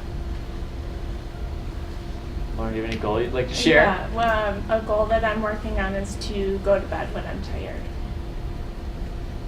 Yeah. A couple of us working on that. Yeah. Okay. Great. Well, thank you, Lauren, so much Yeah, for thank taking you us guys through that. for Any other having me. questions about So the practice or yoga? No, that's fine. I just wanted to take advantage of the opportunity if there was anything. Anything else about today at large, or this program, or goal setting? We've talked a lot today, so I mean, there's a lot to think about. But just by a show of hands, who would be interested in having some kind of accountability check-in with me between now and December 8th when we meet live again? All right, so most of us, and if it doesn't happen, that's fine too. We'll you know what we're gonna do? We'll have either an email sign up. Before we break today, we'll just exchange some kind of what's the best way to kind of do that. We'll figure that out together. Yeah. Do my dad have one of your stuff? Yeah, we can do it easy. Yeah. Yeah. And same goes for anybody who's watching online who has a goal. Our next live session is on December 8th. It's at, for those of you who are at the first one, it's at the Sky, we are confirmed, right, at the Skyline now? So we're at the Skyline Hotel again. There'll be email blasts from the chapter. If you track me down online, I talk about this program a lot. Between now and then, you guys and anyone who's watching who would like to have an accountability check-in, just a 15-minute phone call at some point to just say, hey, how's it going? What are you doing? Can we shift? Can we work on your plan? You guys said you found that useful, so it's open to anyone who would like it. And with that, guys, that kind of wraps up the program for today. Yeah. You guys were excellent, and I applaud you for that. You were really open and receptive and communicative and honest all day today, and that's to your credit. It's going to improve not just what you get out of our time together, but any time that you can have that attitude, it just improves what you take from it so much, from whatever the experience is, whether it's a class or an interaction with a family member, and you can present that kind of honesty and openness. It's such a fulfilling experience. So thank you, and thank yourselves for doing that. Thank yourselves for being so open today. Thank you, teacher. All right. Yeah. Thank you again, Lauren. And all of you guys, too. We got a whole crew of people making this happen, so thank you guys. And that's that. Let's wave bye. Let's all wave bye. That seems like a nice thing to do.